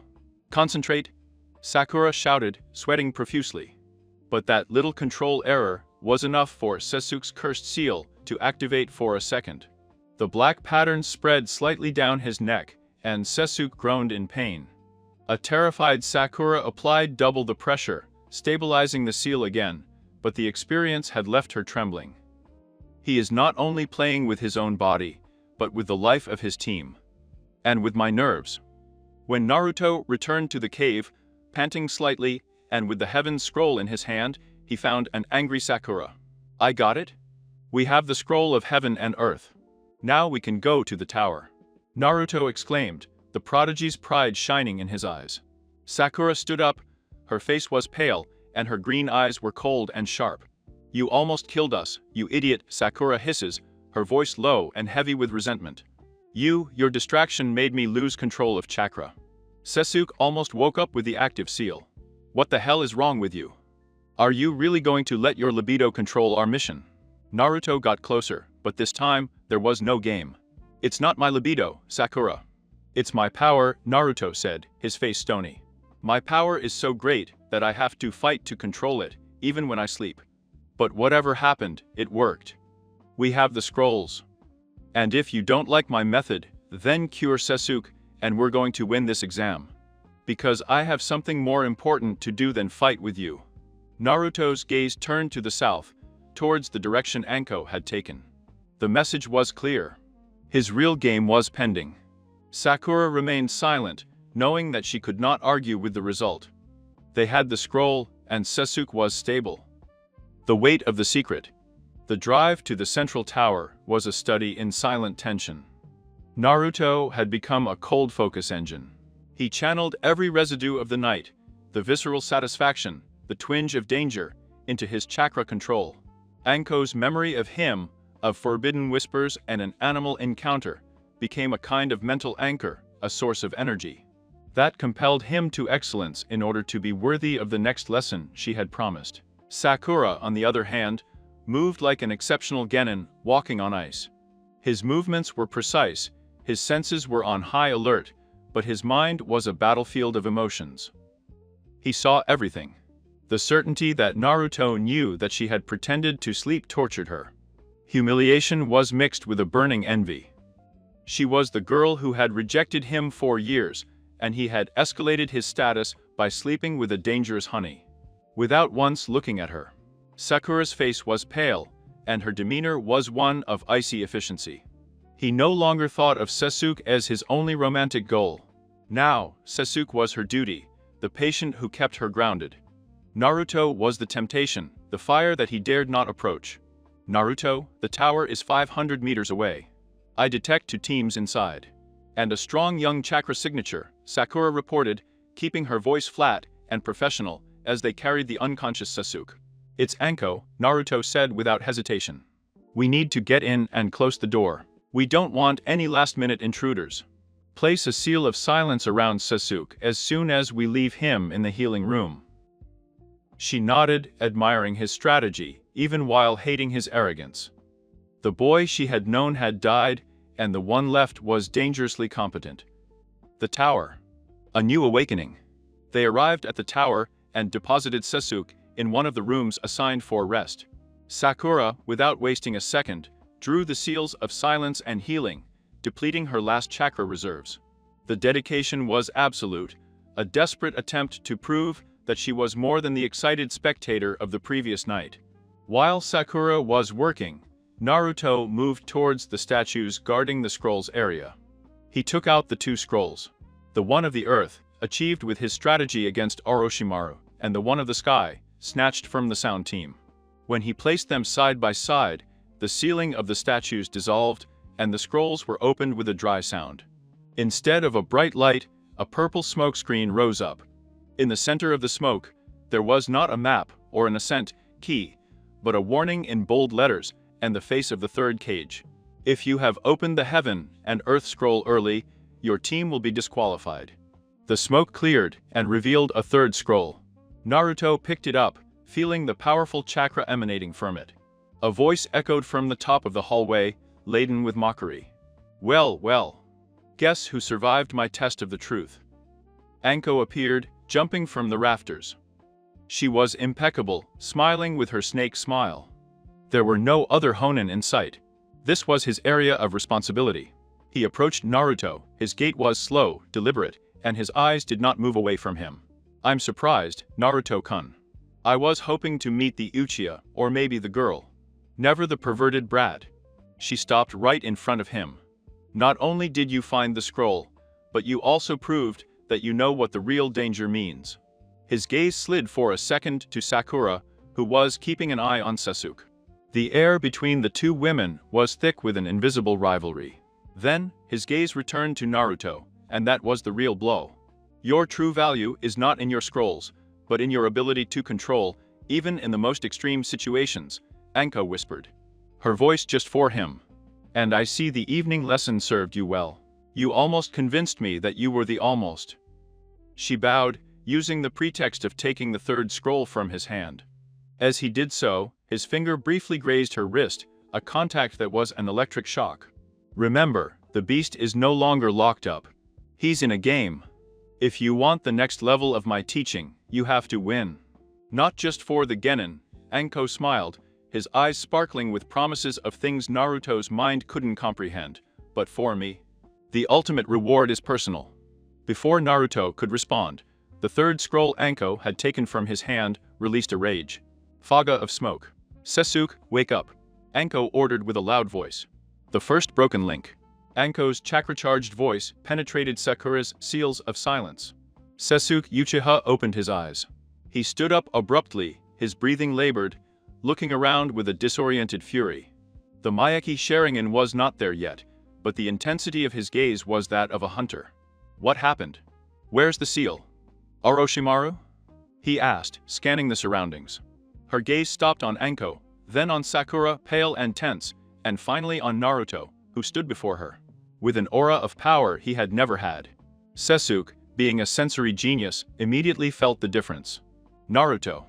Not only the chakra of which there was stronger, but his own chakra was fused with an energy charged with intention and mastery. It was a rival's chakra, not a jester's. Sakura. She was tense, but not because of the fear of Sasuke. She was tense because of the secret she shared with Naruto. Sasuke detected envy, resentment, and a subtle but unmistakable attraction directed at his companion. Sasuke's face contracted into a grimace of disgust. He had been on the verge of death, and, in his absence, his team had changed. "What did you do, Dobe?" Sasuke snapped, pointing at Naruto. "I feel your chakra everywhere." "And what's wrong with Sakura?" "Talk." Naruto looked at his rival with a calm that disarmed him. "We saved your life, Sasuke," Naruto replied. "And we won the exam. I am the leader now. And my power is not your problem. It's your obstacle." Anko watched the exchange, his smile widening. "Exactly, Uchiha. They have 10 minutes to decide if they are ready for the next phase. Your exam is not over. It's just started. And what happened in the forest is proof that power has a price, and that price is often personal." Anko laughed and disappeared. Sasuke looked from Anko to Naruto, clearly understanding that he had missed something crucial. Something that had completely unbalanced the dynamics of Team 7. The bond that bound him to his companions was now tainted. The temptation in the tower. The days they spent in the central tower, while waiting for the pairings for the third phase of the Chin exams, were agony for Team 7. Sasuke was slowly recovering, his cursed seal dormant, but dormant thanks to Sakura's intervention. Naruto was engaged in meditation, using his chakra control to refine his massive reserve. But every hour was a struggle not to think about Anko's body. Sakura, on the other hand, was living in a whirlwind of repressed emotions. The image of Naruto and the Honin haunted her. The intensity, the power, the danger. The experience of the night had turned into an inner fire that Sakura could not put out. It wasn't just jealousy for Anko anymore, it was the frustration of knowing that she had felt it herself. Something at that moment, an excitement that challenged his loyalty to Sasuke. Sasuke was finally standing, staring out of one of the hallway windows, his face a grim mask of determination. This was the moment. Sakura approached him, her mind taken by a risky idea. It wasn't love, it was necessity and revenge. I needed a confirmation, I needed to know if the man I idealized could match the intensity of the man I despised. She slipped behind him, her body lightly pressing on Sasuke's back. Her hot, sweet breath brushed his ear, her whispering with a sensuality she had never dared to use before. "Sasuke," whispered Sakura, his voice filled with a desire that wasn't totally untrue, "now that you've recovered, while we wait for the pairings, don't you think we should have a little chat, alone? In the bathroom, maybe?" Her eyes, green and bright, met his, now filled with a mixture of demand and genuine need. It was an open, cheeky, completely out-of-place invitation for the proper, demure Sakura he knew. Sasuke tensed up, not because of excitement, but because of the repulsion and the unique focus he had on power. He turned to her with a look of pure contempt. "Are you crazy, Sakura?" Sasuke snapped, his voice dry and hard. "This is not the time for your stupid games. I've been tagged, and Orochimaru is looking for me. Only power matters now. Get out of the way." The rejection was brutal, direct and public, or at least loud enough to be heard in the empty hallway. Sasuke's words fell on Sakura like knives. The physical pain of his rejection was followed by a wave of burning fury. Her heart broke, not because of unrequited love, but because of humiliation. He had not only rejected her, but had called her crazy and stupid in the same breath. In that instant, Sakura's loyalty to Sasuke vanished, replaced by the need for revenge and liberation. The revenge of the rose. Sakura pulled herself together in a second, her green eyes fixed on Sasuke's back with a poisonous intensity. If he rejected her for being stupid and without focus, she would go with the one who had proven to have the true focus. Forbidden pleasure and power. He turned, looking for his next target. She found him meditating near the stairs. Naruto was sitting in the lotus position, focused, his chakra aura was dense. Despite being at rest, he exuded an energy that was palpable, and, after the night with Anko, magnetic. Sakura approached him, her face was determined. There was no rober, only a dangerous determination. "Naruto," Sakura whispered, her voice low and urgent, breaking his concentration. Naruto opened one eye, the bright blue reflecting her despair. "Sakura, what's wrong?" She bent over, her breath in his ear. "I saw everything," Sakura confessed, her voice shaky but firm. "All about the night in the forest. You and Inspector Anko. I saw your ability." Naruto tensed up, shock crossing his face. The certainty I had had that she was pretending to sleep was confirmed. Guilt was mixed with an unexpected pride. Sakura continued, her voice was now a whisper full of desire and rage. "Also, when I did the massage for you, I saw your vigor. Your size. I saw the fire you have, Naruto." She took his face with both hands, forcing him to look into her eyes. The desperation and lust in his green eyes were undeniable.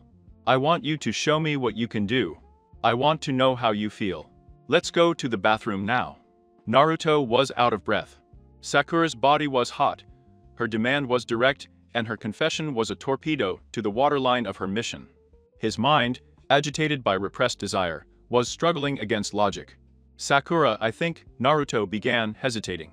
The fear of Anko, the risk of being discovered, the loyalty to Sasuke, was too much.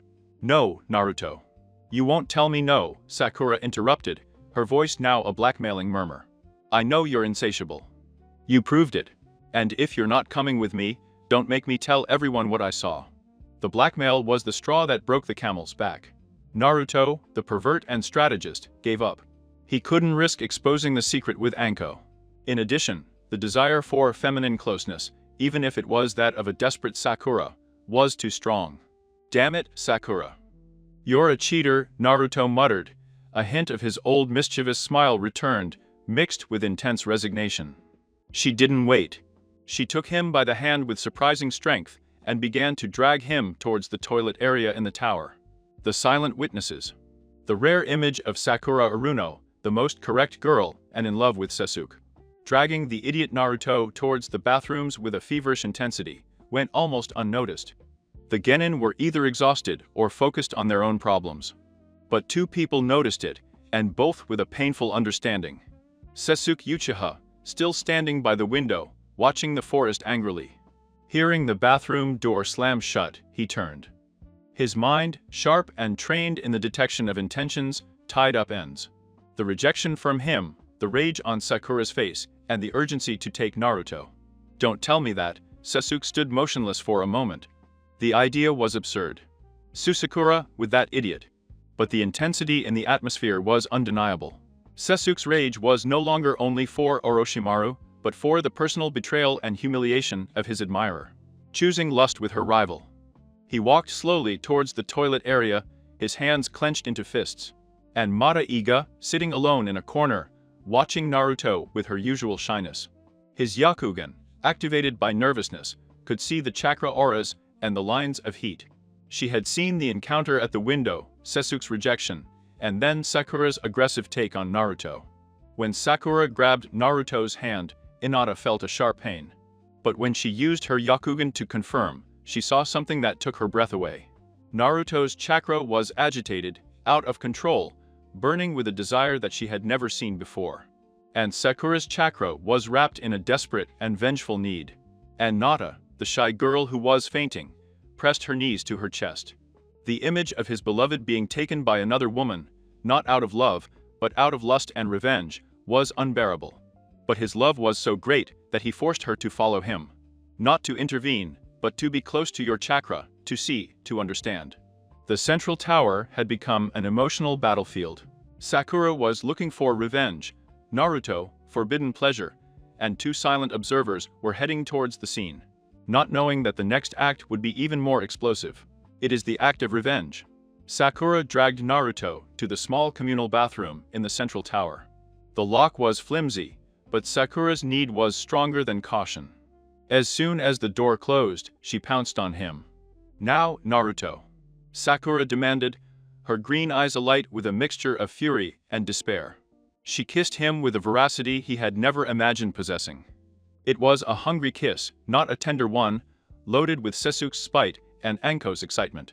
His hands moved with a newfound boldness, touching Naruto's torso, looking for confirmation of the scale of his vigor that he had seen under the tree. Naruto, although hesitating because of the situation and the threat, was a man. Sakura's closeness, her desperate lips, and the obvious quality of her attributes that, although she hid them well, were undeniable, instantly ignited his desire. The flame that Anko had lit was now diverted towards the girl who had despised him. "Slow down, Sakura, we can't make any noise," Naruto whispered, his voice low, but his control was slipping away. Sakura did not listen. His hand ventured under the uniform, feeling Naruto's immediate and powerful reaction. A smile of triumph and despair crossed his face. He was real. He loved her, at least physically. Physically. Naruto took a deep breath, struggling for strategy. "I couldn't give in completely. The risk was too much." "Listen to me, Sakura," Naruto whispered in her ear, his breath warm. "I can't give you everything here. It's too risky. But I promise I will make you try. How are you feeling?"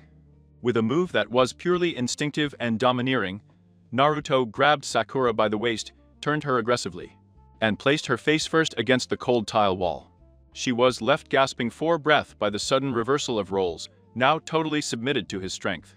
Naruto positioned his body behind hers. One of his hands closed firmly on the wall, right next to Sakura's head, cornering her. The other hand, without hesitation, slipped under the classic skirt of Sakura's Kunoichi uniform, the Forbidden Mastery. And then, Naruto showed his true level of prodigy. It wasn't just strength or chutzpah. It was a surgical precision. He used his fingers with a mastery and speed that a genin of his age could not possess. Her knowledge of female anatomy, acquired not from books but from her own perverted experience, and an instinctive sense for pleasure, perhaps amplified by the fox, was overwhelming. Naruto was touching her like he was cracking a complex code, hitting every nerve, every tension point that Sakura didn't know existed. After 10 seconds, Sakura gasped. Her breathing became erratic and shallow. His hands instinctively clung to the wall so as not to fall. The mixture of despair, fury, and overflowing pleasure overcame her. Within 30 seconds, Sakura was moaning loudly, struggling to silence the sounds escaping from her throat. The next minute, she was screaming, a low, hoarse sound of pure ecstasy bouncing off the cold bathroom walls. The pleasure Naruto was giving her wasn't tender, it was a violent release, a revenge against everything that had hurt her. The interruption and the broken heart outside, the first one to arrive, was Inada Iga. He had followed Naruto's chakra energy, the one that had become so intensely charged since the night before. He stopped in his tracks in front of the bathroom door. Her heart broke when she heard what was happening. It was unmistakable. The pleas and the moans. And in the middle of the gasps, Sakura's voice shouted, clear and irrefutable, "Don't stop, Naruto. Don't stop." And Nada fell to her knees. His Yakugan was activated, not to see, but by emotional pain. Although he couldn't penetrate the wall, his chakra shook with pain. The tears, large and silent, fell down her face. His love, his light, was being taken by his rival, and he could do nothing. At that moment, Sasuke Uchiha arrived. He saw Inada on the floor, sobbing uncontrollably in front of the bathroom door. Inada, Sasuke began, his voice a confused whisper. Then he understood her. The sound behind the door. The moans and the scream of Naruto. "Don't tell me that." Sasuke's rage was instant and overwhelming. It wasn't just the cursed seal, it was the humiliation. His admirer, the girl who had begged him, was now shouting the name of her rival, the double he despised, with such urgency. He didn't care about Sakura, but he did care about her property and her honor. Sasuke dared. He approached the door, and using his own strength and stealth, peeked an eye through the small slit. And there he was. The scene was even more explicit than I had imagined. Naruto, dominant, cornering her against the wall, his face focused, and Sakura's, surrendered to pleasure. The proof of betrayal. That fucking disgusting pervert. Sasuke roared, his control collapsed. Anger caused his hand to shoot up to Naruto's neck. "Naruto, ow? What do you think you're doing?" Sasuke's scream was a thunderclap that made the door shake. The act stopped abruptly. Sakura's urgency was broken by panic. Naruto froze, his blue eyes widened from the shock. He had been discovered, not by a Honin, but by the man he had sworn that protect. Naruto's forbidden fire had been lit, but now it was threatening to burn everything around him. Chapter 2. The desire for a rose and the revenge of a broken heart, the explosion of rage. Sasuke's scream echoed in the hallway, an outburst of rage that broke the atmosphere of erotic urgency. Naruto, oh? What do you think you're doing? Naruto moved away from the wall with an instinctive speed, covering Sakura, whose screams had been drowned in a sob of terror and shame. She clung to the wall, unable to look at her idol. Her lack, her messy clothes, and the obvious wetness in the area of her skirt said it all without the need for words. The mixture of her embarrassment and lingering pleasure paralyzed her. Sasuke stormed into the bathroom, his face pale and contorted with anger. He saw the scene. Naruto, sweaty and agitated, and Sakura, humiliated and wet. "What do you think you're doing, you depraved bastard?" Sasuke snapped, his voice shaking. "We have just survived the forest of death. They are looking for us to give the pairings. Orochimaru almost killed us, and you here, fulfilling your crude fantasies with Sakura." Taking advantage of his spite, Sakura shrank back, unable to look at Sasuke. The pain of her rejection and the truth in Sasuke's words had taken advantage of her spite, tore her apart. Naruto straightened up, his body still vibrating from the rush of pleasure, but his strategic mind had completely recovered. He realized that he had nothing to lose by facing Sasuke. "Shut up, Sasuke. You're a weird and boring emo," Naruto interrupted, in a calm, authoritative voice that angered Lucia even more. "That's why Sakura came to me. I needed someone funny, someone who knew human anatomy. Someone who had something to amuse her with." He took a step towards Sasuke, his body was a threat. "That's me and that's me," Naruto stated with unabashed arrogance, pointing with a backward thumb. "And if you mind, I need to wash my hands. I have to go kick the ass of the loser who is unlucky enough to face against me. Since, as you know, I have no rival in this generation." Naruto shrugged, his disinterest was the final blow to Sasuke's dignity. "Now, go away." The final humiliation. Sasuke's humiliation was total. Her rival, her subordinate, had not only taken her admirer in an act of lust and spite, but had also declared himself her superior in every respect. The sexual, the emotional, and now the ninja. Sasuke raised his hand, ready to attack. "I'll kill you, Naruto." But Naruto just turned his head, his gaze was one of absolute disinterest. "Try it, Sasuke," Naruto challenged, his voice filled with contempt. "But if you do, the examiners will notice. And you will lose your chance against Orochimaru. I surpass you in every way, but I will not let myself be distracted." "You do." That was the coup de grace. Naruto had used his own obsession with power against him. Sasuke, unable to risk his vendetta, gritted his teeth until they gnashed. Anger, pain, envy for power and humiliation caused his cursed seal to activate slightly, releasing a black line of chakra that was burning in his neck. Sasuke grunted, turning around and walking out of the bathroom with a bang on the door. He left the tower, ready to unleash his rage on any lonely training ground he found. His goal was no longer just revenge, but to overcome Naruto. Consequences and closure of the arch. Naruto was left alone with Sakura. She had not raised her head. "Get dressed, Sakura," Naruto said, his tone returning to strategic calm. "And rinse your face. We have to go to the pairings. You don't have to feel ashamed. He's a boring coward who doesn't know what he's missing." "I do know that." Sakura looked up. Her face was furrowed with tears and shame, but there was a new spark of admiration and dependence in her eyes. Naruto had given her liberation and humiliation, and that had bound her to him. Meanwhile, outside, Hinata had got up and, with a broken heart, had quietly retired. His pain was the purest of all. Unrequited love now had a component of intense curiosity and envy for Naruto's ability. 5 minutes later, the 3 members of Team 7 showed up for the matchmaking ceremony. Naruto, with his usual arrogance, firing shadow clones to buy time. Sasuke, with a raging and dangerous thirst for power. And Sakura, a kunoichi transformed by spite and forbidden lust. who now saw Naruto with an intensity she had never reserved for anyone. Chapter 3. The Ascension of the Fox. After the unprecedented tension in the tower, the genin were summoned to the underground combat room for the preliminary phase. The atmosphere was electric. The examiners, Kakashi, Kushina, and Asuma and Anko, were present. Anko watched Naruto with an indecipherable smile, while Kakashi noticed the aura of rage and humiliation emanating from Sasuke. The third cage, Irizen Sarutobi, was supervising, aware that the clashes of this generation would be key for the future of Konoha.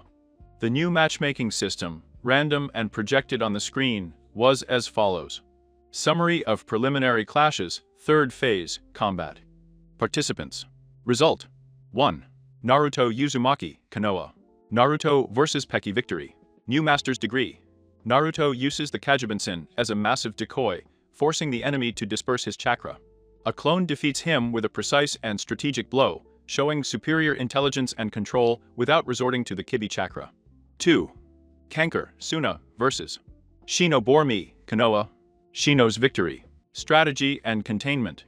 Kanker is immobilized by Shino's insect net before he can fully deploy Karasu. Shino proves that patient restraint trumps showy combat. 3. Sasuke Uchiha, Konoha vs. Zakwabumi, Otto. Sasuke's victory. Ravia and Domain. Sasuke, driven by humiliation and the cursed seal, wins in a minute. He unleashes an overwhelming speed, ignoring Zeku's sound technique and beating him with the Sharingan and brutal taijutsu. His victory is an exhibition of uncontrolled fury. 4. Shikamaru Nara, Konoha vs. Dosu Kinuta, Otto. Shikamaru's victory. Absolute ingenuity. Dosu has the sound advantage, but Shikamaru forces him into a corner where the light is perfect. Use the Cage Main no Jutsu and a collapsed ceiling as a trap. Intelligence beats brute force. 5. Akin Tsuchi, Otto vs. Rogel, Konoha. Rogel's victory. Pure determination. Akin tries to immobilize Lee with his sonic needles. Lee, unable to use ninjutsu or genjutsu, uses his speed and the strength of the primary lotus to win. His victory is a cry of effort and pure will. 6. Shiakimichi, Konoha vs. Tamari, Suna. Tamari's victory. Elementary advantage. She cannot match the range and power of Tamari's wind element. He is pushed out of bounds before he can deploy his technique of expansion to the maximum. 7. Gaara, Suna vs. Misumi Tsurugi, Konoha. Victory of Gaara. Monstrous power. Gaara disintegrates Misumi instantly with the burial sand. Her power is an unstoppable and terrifying force, making it clear that she is a beloved threat to everyone. 8. Sakura Aruno, Konoha vs. Yoro and Akkad, Konoha. Sakura's victory. Focus and revenge. Yoro and tries to absorb Sakura's chakra. Sakura, channeling her shame and rage, uses her perfect chakra control to counterattack and knock him out with an unexpected and targeted blow.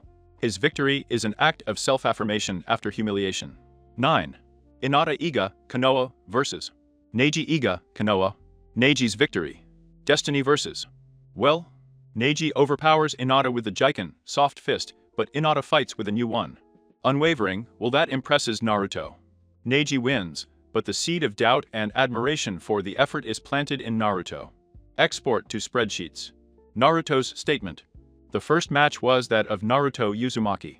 His opponent was a Rain Genin, skilled in techniques, illusions and ninjutsu with water. The Genin thought it would be an easy match against the famous knucklehead. Naruto didn't waste any time. With a shout, he summoned 50 Kagebunsen. But this time, the distribution was not random. 10 clones were cast as taijutsu decoys, forcing the Rain Ninja to disperse his chakra defensively. 10 more surrounded the arena, ready for a flank attack. The remaining 20 were engaged in making distraction stamps and shouting confusing commands.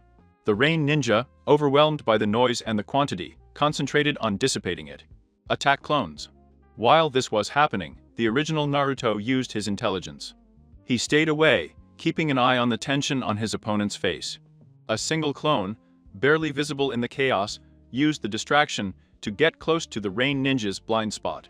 The clone did not use a powerful technique. With the precision Naruto had been frantically practicing, compelled by the need for control Anko had imposed on him. The clone struck a neural pressure point at the base of the Rain Ninja's neck. The opponent collapsed instantly, unconscious. The referee, Ayatet, declared victory. The fight lasted barely 2 minutes. Naruto dispelled the rest of his clones. His face showed not joy, but strategic satisfaction. He had won by intelligence, not by the beast. His gaze immediately turned to Anko, who returned the gesture with a wolfish smile. "Not bad, little bitch. You are learning to use your control." Sakura's victory and Sasuke's rage, Team 7's tension exploded in their respective matches. Sasuke Uchiha, driven by the memory of the humiliation in the bathroom, struggled with an inordinate rage. Zakwabumi, his opponent of the sound, was no match.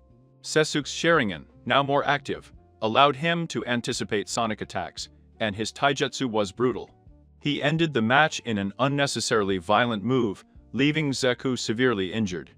His victory was not a celebration, but a declaration of his fury, warning Naruto of his growing power.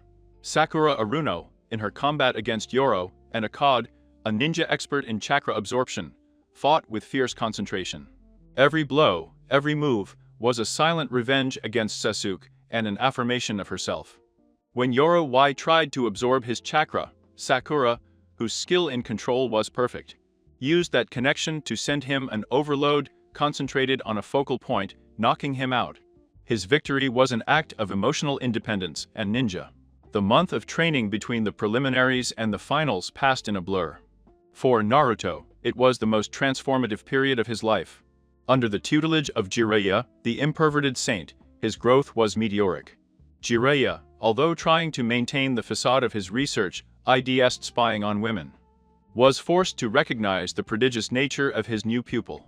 Not only was Naruto the son of the fourth Hokage, but the influence of the Kibi accelerated his learning ability to absurd levels. The result? Naruto not only mastered the summoning jutsu, Kuchio Senjutsu, forging a pact with the toads of Miboku, and being able to summon Gamakichi with perfect stability, but also managed to master the Rasengan, the swirl of a ranked chakra that his own father had created. Jiraiya was amazed by the speed with which Naruto internalized the jutsu, confirming that the mixture of lineage and the fox chakra was a force unstoppable. Naruto made it to the finals powered by two twin flames, revenge and dominance. The need to tear Sasuke apart for his stupid meddling in the bathroom, and for the humiliation he had tried to inflict on him. Forbidden desire. The whispered promise of Anko Mitarashi, who had guaranteed him that if he won the tournament, he would show him more of his teaching, and reveal to him more secrets about power and pleasure. The boiler of the Great Stadium. Naruto was one of the first to arrive at the Great Stadium, a colossal and ancient structure that served as the heart of Konoha. The place was a cauldron of expectation. The seats were already packed with people, from Konoha civilians to foreign dignitaries. The roar of the crowd was a torrent of energy vibrating in the air. Naruto stood on the upper balcony of the participants, his heart beating with a mixture of adrenaline and desire. When scanning the stands, his view immediately stopped at the areas of greatest interest. The stadium was not only full of ninjas, but also of beautiful women who had come to see the most promising genin. The Gallery of Seduction. His eyes were first fixed on the area of the examiner's juin. There stood Anko Mitarashi, leaning against a railing, her tight-fitting tights highlighting her figure. As soon as she saw him, she gave him a cheeky, promising wink that sent an electrifying shiver down Naruto's spine. Her presence was the constant reminder of his goal. Then, his gaze met Suna's delegation. Among them, his attention was captured by Temari. The Kunoichi of the arena, with her closed fan and dominant posture, was an imposing figure. Naruto, whose taste for strong, dominant women had solidified, admired her. Her great physical attributes, combined with her aura of power and contempt, attracted him. She's dangerous, Naruto thought, almost as dangerous as Anko. It's a good challenge. Finally, in the stands near the participants, there were the Konoha Kunoichi. Sakura Aruno was sitting next to Ino, her face still tense from the internal conflict. Sakura didn't look him in the eye, but her chakra aura, visibly agitated for Naruto, screamed jealousy, regret, and a newfound curiosity. Nearby, Inada Iga was watching him with her Yakugan off, but her cheeks were so red. that Naruto felt a twinge of guilt for the pain she had caused him. Sakura's torture. While Naruto, oblivious to the gazes, enjoyed the adrenaline of the crowd and Anko's promises, Sakura Aruno fought her own battle in the stands. The month of training had not served to erase the feelings. From that night in the tower bathroom, the image of Naruto, domineering and focused, cornering her against the wall, was a blessed torture. Her body, which had previously known only platonic tenderness, had been awakened by the brazen mastery of Naruto's fingers. She could still feel, with ghostly precision, the speed, the knowledge of anatomy, the precision he had used to push her to the limit. It wasn't an act of love, it was an act of power that had left her humiliated and, to her horror, desirous. At that instant, Naruto moved on the balcony, adjusting the ninja band. The morning sunlight accentuated his newly developed muscles from Jiraiya training. Sakura was staring at him, her mouth slightly open, drooling without realizing it. Her green eyes were fixed on him, consumed by a desire that had become a physical obsession. Her rival's shrill voice abruptly pulled her out of her trance. Hino Yamanaka, sitting next to him with a curious mocking expression, gave him a dry tap on the shoulder. "Hey, Frontona. What's the matter with you?" Hino spat. Her gaze went from Sakura to Naruto, then back to her friend. "The Uzumaki has indeed become cuter and bigger, I have to admit. But it's a big deal. It looks like you saw a dango dish on the balcony." And he didn't squint, the instinct of their rivalry surfacing. "What did that jerk do to you? Did he steal your lunch?" Sakura blinked quickly, the blood rose. Looking at his face, the blush wasn't just shame, it was the lingering warmth of the memory. He quickly pulled himself together, adopting an expression of insecure cynicism and lying awkwardly. "No, nothing. She was just thinking about food," mumbling cure, her eyes avoiding Hino's. "I didn't have lunch today, you know, the nerves, the final, it's exhausting." And he didn't stare at her. The friendship and rivalry of years had taught him to read Sakura better than anyone else. "I don't believe a word of it, Frontona," Hino accused, leaning closer, his voice dropping to a conspiratorial whisper. "Are you hiding something from me? Could it be that the Uzumaki touched you?" And he did not laugh, but there was a serious tinge in his voice. "I say this from experience, I know that he is a depraved.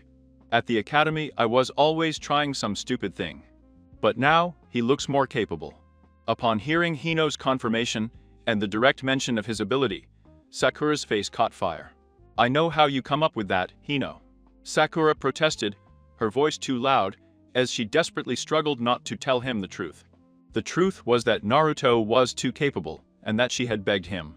The desire was burning her, but the shame of the betrayal towards Sasuke and her own ideals was a still powerful break. And he did not just smile, noticing the too passionate denial. "I knew I had struck a chord." "Mom. I see. Well, better concentrate, because here come the participants. If you're going to drool, let it be over Sasuke-kun." Sakura took a deep breath, forcing herself to look away from Naruto. But the game had already started, and the first round was about to take place. The matching game. The attention of the kunoichi turned to the arena as the 10 qualifiers descended for the announcement of the final pairings. The matches, after the preliminary eliminations, were as follows: Naruto Uzumaki vs. Neijiriga Shino Aburame vs. Kanker Sasuke Uchiha vs. Gaara Tamari vs. Shikamaru Nara. The tension in the arena rose. Naruto, with his heart in his mouth, looked directly at Neji, the Jiken genius who represented the concept of destiny that Naruto wanted to destroy. But Naruto's eyes slid to the final showdown: Sasuke Uchiha vs. Gaara. Sasuke's challenge was the most dangerous, confronting the genin with the most destructive power. The stage was set for the final confrontation of ambition and promise. The first challenge. The bell rang. The first match was about to begin. The first match will be between Naruto Uzumaki and Neijiriga. Naruto smiled.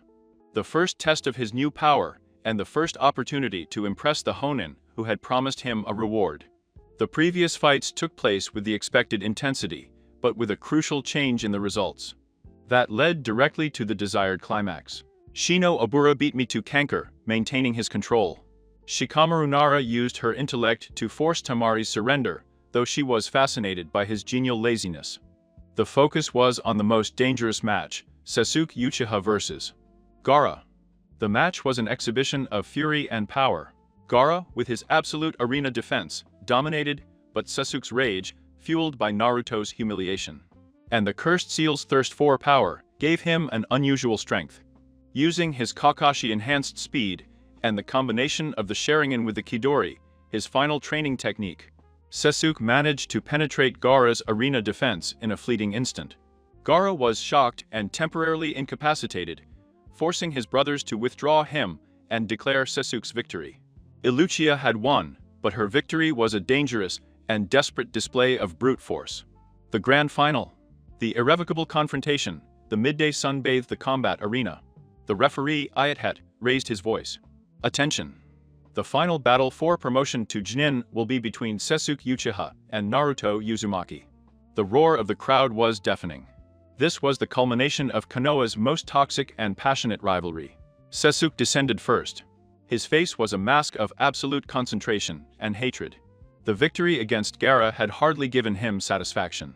Only the annihilation of Naruto could erase the humiliation of the bathroom. His body was at the limit, but his will to destroy his rival was total. Naruto came down the opposite side. His aura was of a disturbing strategic calm, the result of the control imposed by Jiraiya and Anko's promise. He looked at Sasuke and saw an obsessed child. The game is over, Sasuke. Your anger is no match for my control. The look of the reward and the desire in the stands, the looks were a battlefield. Anko Mitarasi. He leaned back with a predatory smile, nodding slightly towards Naruto, like an owner watching a stallion about to run. The ultimate reward hung in the air. Sakura Aruno. Her heart was pounding with a mixture of panic and desire. I wanted Naruto to win. I needed him to win. Sasuke's humiliation was sweet, but Naruto's promised pleasure was his desperate new motivation. The referee raised his hand. Let's get started. The beginning of the catastrophe. The whistle blew. Let's get started. Sasuke Uchiha attacked first. With the Sharingan activated, his confidence was ridiculous.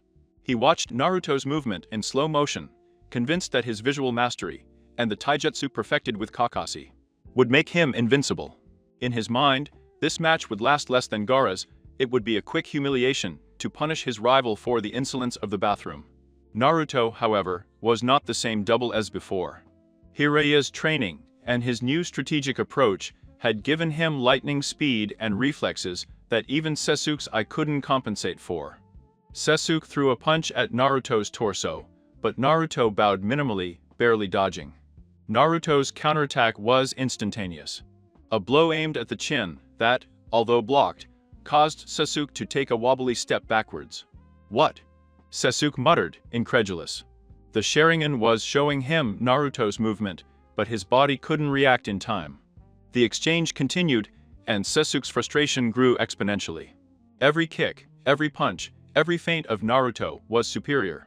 Sasuke was predicting, but Naruto was already there. At one point, Naruto disarmed him with a simple maneuver and hit him with his elbow on the side, a blow that took his breath away. This fucking idiot can't be. The voice of rage was screaming in Sasuke's mind.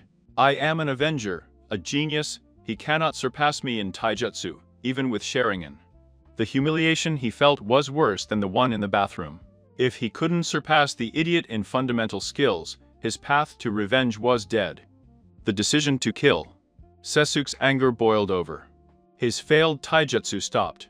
He retreated a few meters, his posture changed dramatically. If that's the way you want to play, you idiot. If you dare, his voice was low and dangerous. I won't mind killing you. Adrenaline rushed through his veins, the cursed seal fluttered slightly on his neck. His right hand was charged with a concentrated electric chakra. The Chidori began to crackle. The sound was unmistakable, thousands of birds screeching, but the intention behind it was different. It was no longer an attack to penetrate defenses, but an attack designed to penetrate the body.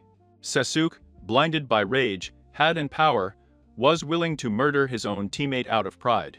The stadium, recognizing the chakra level, remained in a sepulchral silence, broken only by the electric squeak of the technique. In the grandstand of the Chunin, Kakashi attack stood up, his face full of horror. Sasuke, what are you doing? Sasuke, you're going to kill him. Kakashi shouted, but his voice was lost in the sound of the Chidori. The Junin prepared to jump into the arena to stop the attack, aware that at that speed, Sasuke's Chidori would be fatal. The clash of prodigies. Naruto noticed the strange chakra in Sasuke's hand. I had seen Kakashi use it. I knew what it meant. "Mum, it looks like a lethal attack," Naruto commented with chilling calm, his mind running at breakneck speed. "It's the same as Kakashi's." There was no time to dodge. The force had to be equalized. In a move that demonstrated his mastery over his father's technique and his amazing chakra control, Naruto did not make hand seals. He simply extended his left palm. A Kajabunzen, shadow clone, instantly emerged next to him. The clone wasn't a decoy, it was a focusing tool. The clone placed his hand on Naruto's clenched fist, and together, the rotating Rasengan chakra began to form in his palm. The pure blue chakra was spinning with the force of a micro-typhoon. The electric scream of Sasuke's Ichidori met the dull, whirling roar of Naruto's Rasengan. The two rivals launched simultaneously. Sasuke's hatred channeled into a direct and penetrating attack, and Naruto's new power, contained in a rotating attack. Ready for the final collision that would decide the fate of the new generation. The blinding shock. The collision was instantaneous and terrifying. The electric squeal of the Ichidori met the swirling roar of the Rasengan. The impact was not just a noise, it was a blinding burst of light that covered the entire arena. A violent shockwave swept through the stadium, lifting not only the dust from the ground, but also ripping chunks of dirt and concrete off the railings, throwing them like harmless shrapnel towards the front rows. For an eternal second, onlookers saw only a fog of smoke and debris and a deafening silence that followed the explosion. Everyone, including Kakashi, feared the worst. The Junin had frozen in mid-jump, horror etched on his face. He had seen Sasuke's murderous intent. He thought that the price of the Chidori had just been Naruto's life, the victor and the loss. When the smoke finally cleared, the sight left the stadium in petrified. In the center of the arena, there was a deep crater. Sasuke Uchiha was slumped to one side, unconscious. He had taken the brunt of the collision. His right arm, from the elbow, had disappeared in the fury of the Rasengan. The sleeve of the Genin uniform hung inert and bloody. His thirst to kill had cost him his limb. Naruto Uzumaki, on the other hand, was standing. He was breathing hard, his muscles were shaking from the effort, and there was a little blood on the palm of his hand. From the feedback of the impact. But it was practically intact. The Rasengan had proven to be a technique of destruction and balance far superior to the penetration-focused Chidori. The referee, taking a few seconds to process the carnage, stood up. The winner is Naruto Uzumaki. The announcement was greeted with stunned silence, followed by a confused roar from the crowd. The doctors rushed to assist Sasuke, urgently removing him from the field, struggling to contain the massive bleeding. The confrontation of the Sannin. At the Junin grandstand, Kakashi angrily turned towards Jiraiya, who was observing the scene with a grave expression and a slight restrained pride. "Jiraiya, damn it. What do you think you've taught her? That jutsu almost disintegrated my ward. The Rasengan is too dangerous for a Genin," Kakashi reproached, his voice strained with anger and relief. Jiraiya turned to his former companion, his eyes narrowed sternly. "Don't come to me with your moral nonsense, Kakashi." "Almost," Jiraiya replied, her tone was harsh and dismissive. Iluchia wanted to kill Naruto. For winning an irrelevant battle. Naruto held back. "If I had wanted to kill him, the Rasengan would have made him mush. Your ward disobeyed you, blinded by hatred and a thirst for revenge." Jiraiya pointed to the place where Sasuke had been taken. "The Uchiha is crazy and obsessed with power. And now, we don't know if he'll survive with that kind of injury. It's all because of his own hatred and thirst for revenge. Don't teach Chidori to a child who has no emotional control." Naruto, on the other hand, showed control and superiority. With that reprimand, Jiraiya already walked away, leaving Kakashi paralyzed with guilt. The reward in the look. Naruto, still in the arena, ignored the medical tumult and the fury of the Junin. His gaze, full of fatigue and triumph, turned to a single person. In the stands, Anko Mitarasi. She was no longer smiling mockingly. His purple eyes were shining with a fiery intensity. Slowly, Anko raised her hand and brought two fingers to her lips, blowing a silent and meaning-laden kiss towards the sand. The promise, the ultimate reward for his success, and for his demonstration of brutal and controlled power, was about to be fulfilled. Naruto allowed himself a small smile, feeling that the dried blood on his hand was the right price for the lesson learned. And the impending reward.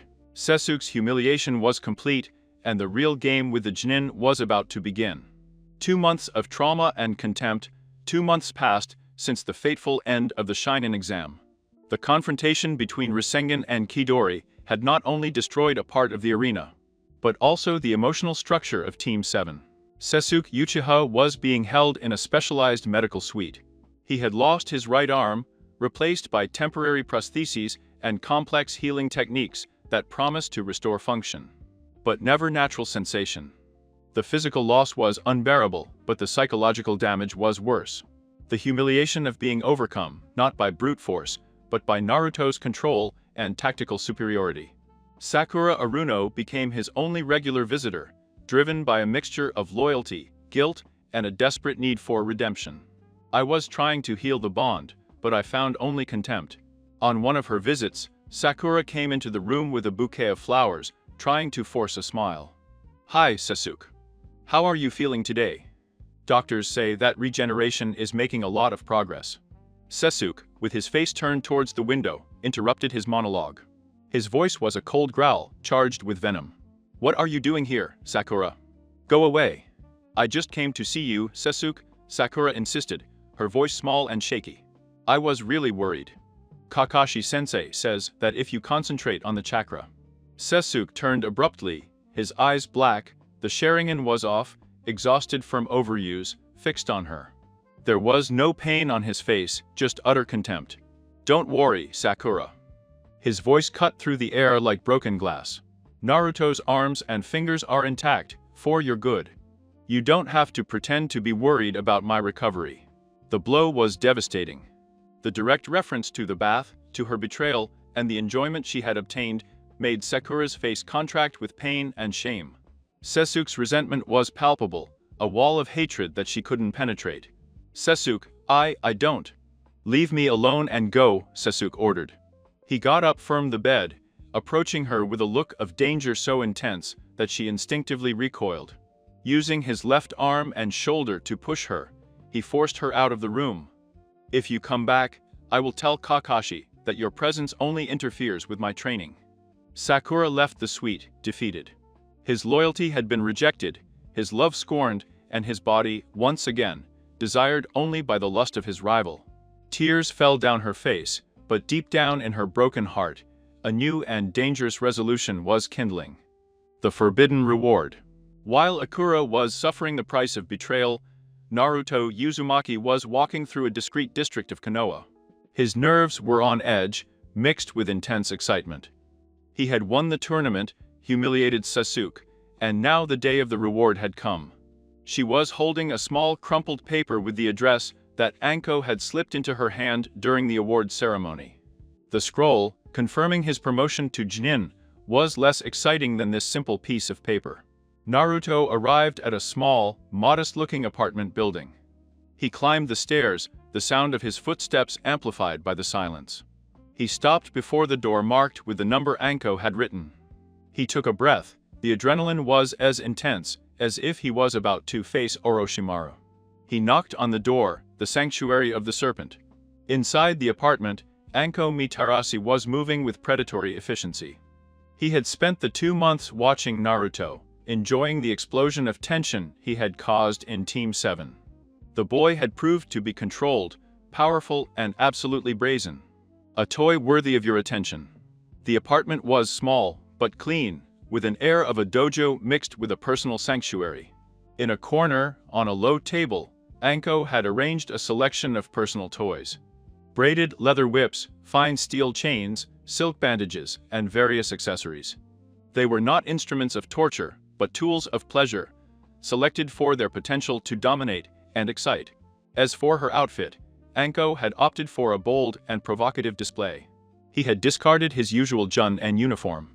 She was wearing a full mesh of a black and almost transparent fabric, which covered her entire body, but subtly revealed every curve and shadow. The mesh was not simple, but contained strategic holes in the most intimate and sensitive areas designed to tempt and expose. Over this provocative outfit, she only wore her characteristic white cloth apron of the Leaf Inspector, the only piece of clothing that reminded her of her role as a sensei. The sound of Naruto's knuckles on the door made Anko smile, a slow, hungry smile. He approached the door calmly, enjoying the moment. The little fox is here for his final lesson. He opened the door, and the sight of Anko in that outfit, enveloped in that aura of danger and promise, hit Naruto with the force of a Rasengan. "Naruto-kun," Anko whispered, his voice was silky and menacing. "Welcome to your private lesson. Come on in. The game has just started." The ritual of domination. Naruto barely had time to register the minty and dangerous smell emanating from the apartment. As soon as Anko opened the door, the lesson began. With a strength that belied his slender figure, Anko grabbed Naruto by the collar of his jacket with one hand, and with the other grabbed his face. The movement was so fast and dominant that Naruto, despite his recent training, did not have time to react. She kissed him with a predatory urgency. It was no longer the mockery of the kiss in the forest, but a total take. His tongue was exploratory and dominant, with the taste of dango and rum that was his personal brand. It was a kiss that erased logic and promised hell. With a clean kick, Anko closed the door.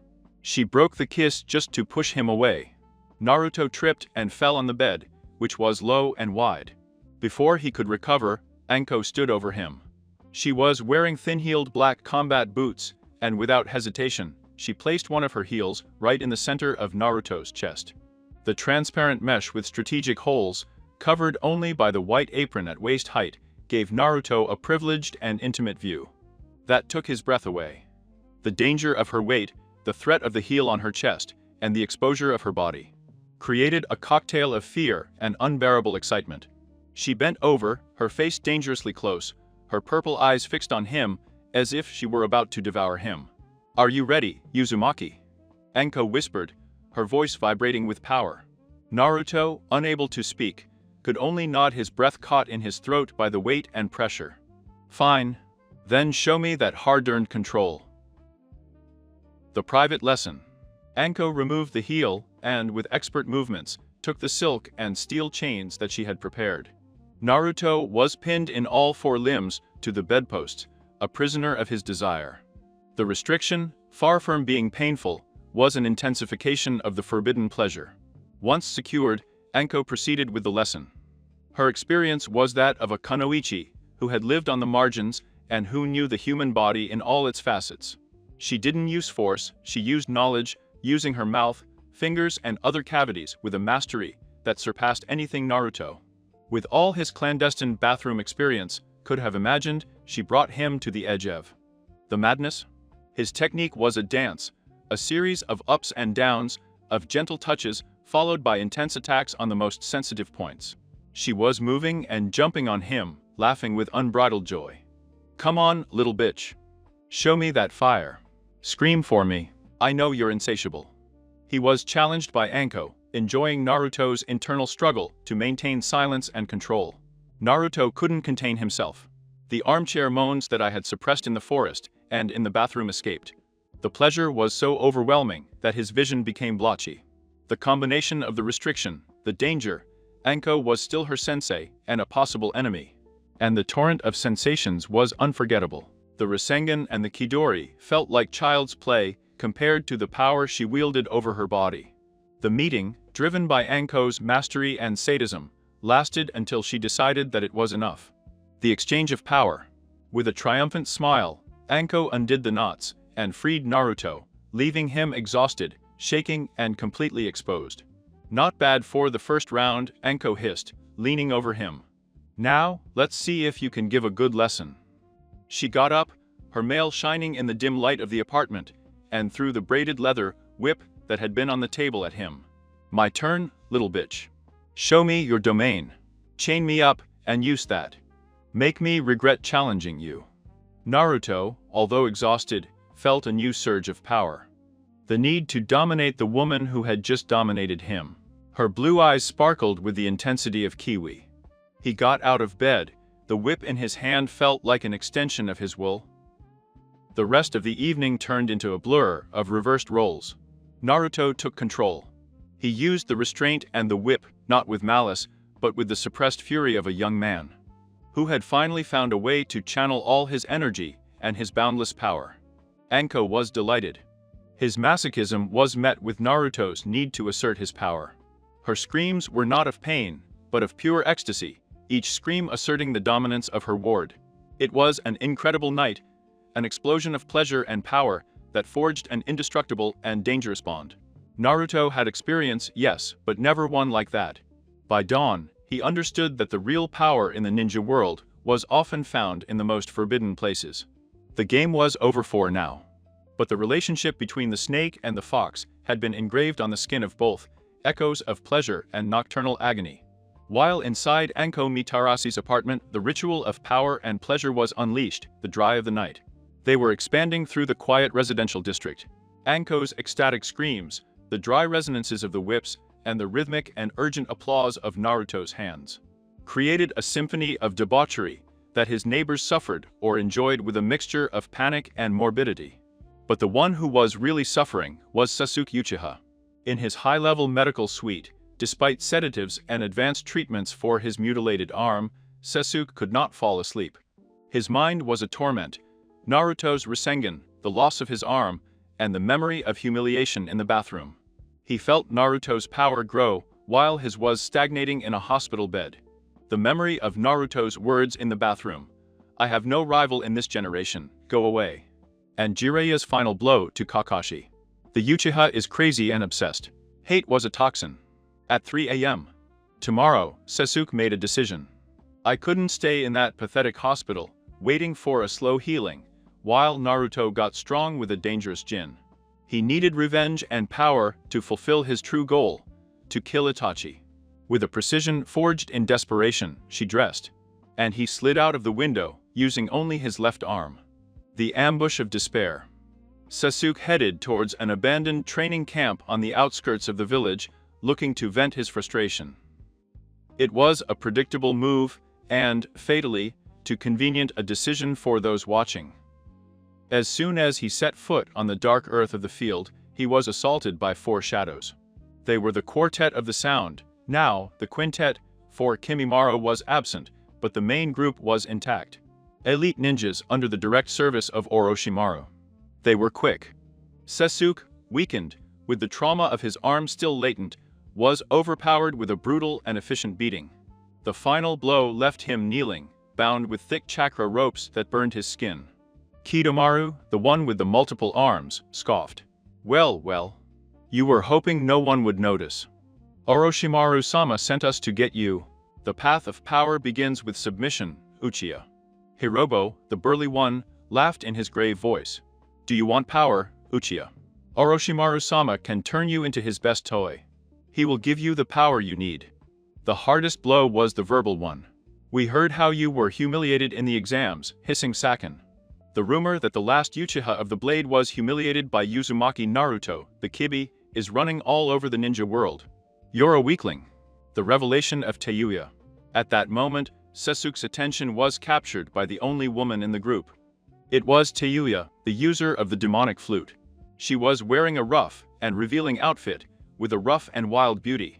Her dark red hair fell over a face that radiated an aggressive confidence. Sasuke, although he was not perverted like Naruto, was shocked. Tayuya had a tiny waist that contrasted violently with some very prominent back and front attributes that her clothes did not bother to disguise. She exuded a sensual and dangerous power. Tayuya, noticing his fixed gaze, did not flinch. She approached him, and with an amazing speed, she gave him a brutal and precise kick in the mouth that made him spit out blood. And a broken tooth. You brat, snapped Tayuya, with a tone full of contempt. Are you going to respond, or will you continue to blatantly look at me like some random dope? If you want a show, go with your girlfriend to the nine-tailed fox. Sasuke felt the humiliation burn like liquid fire.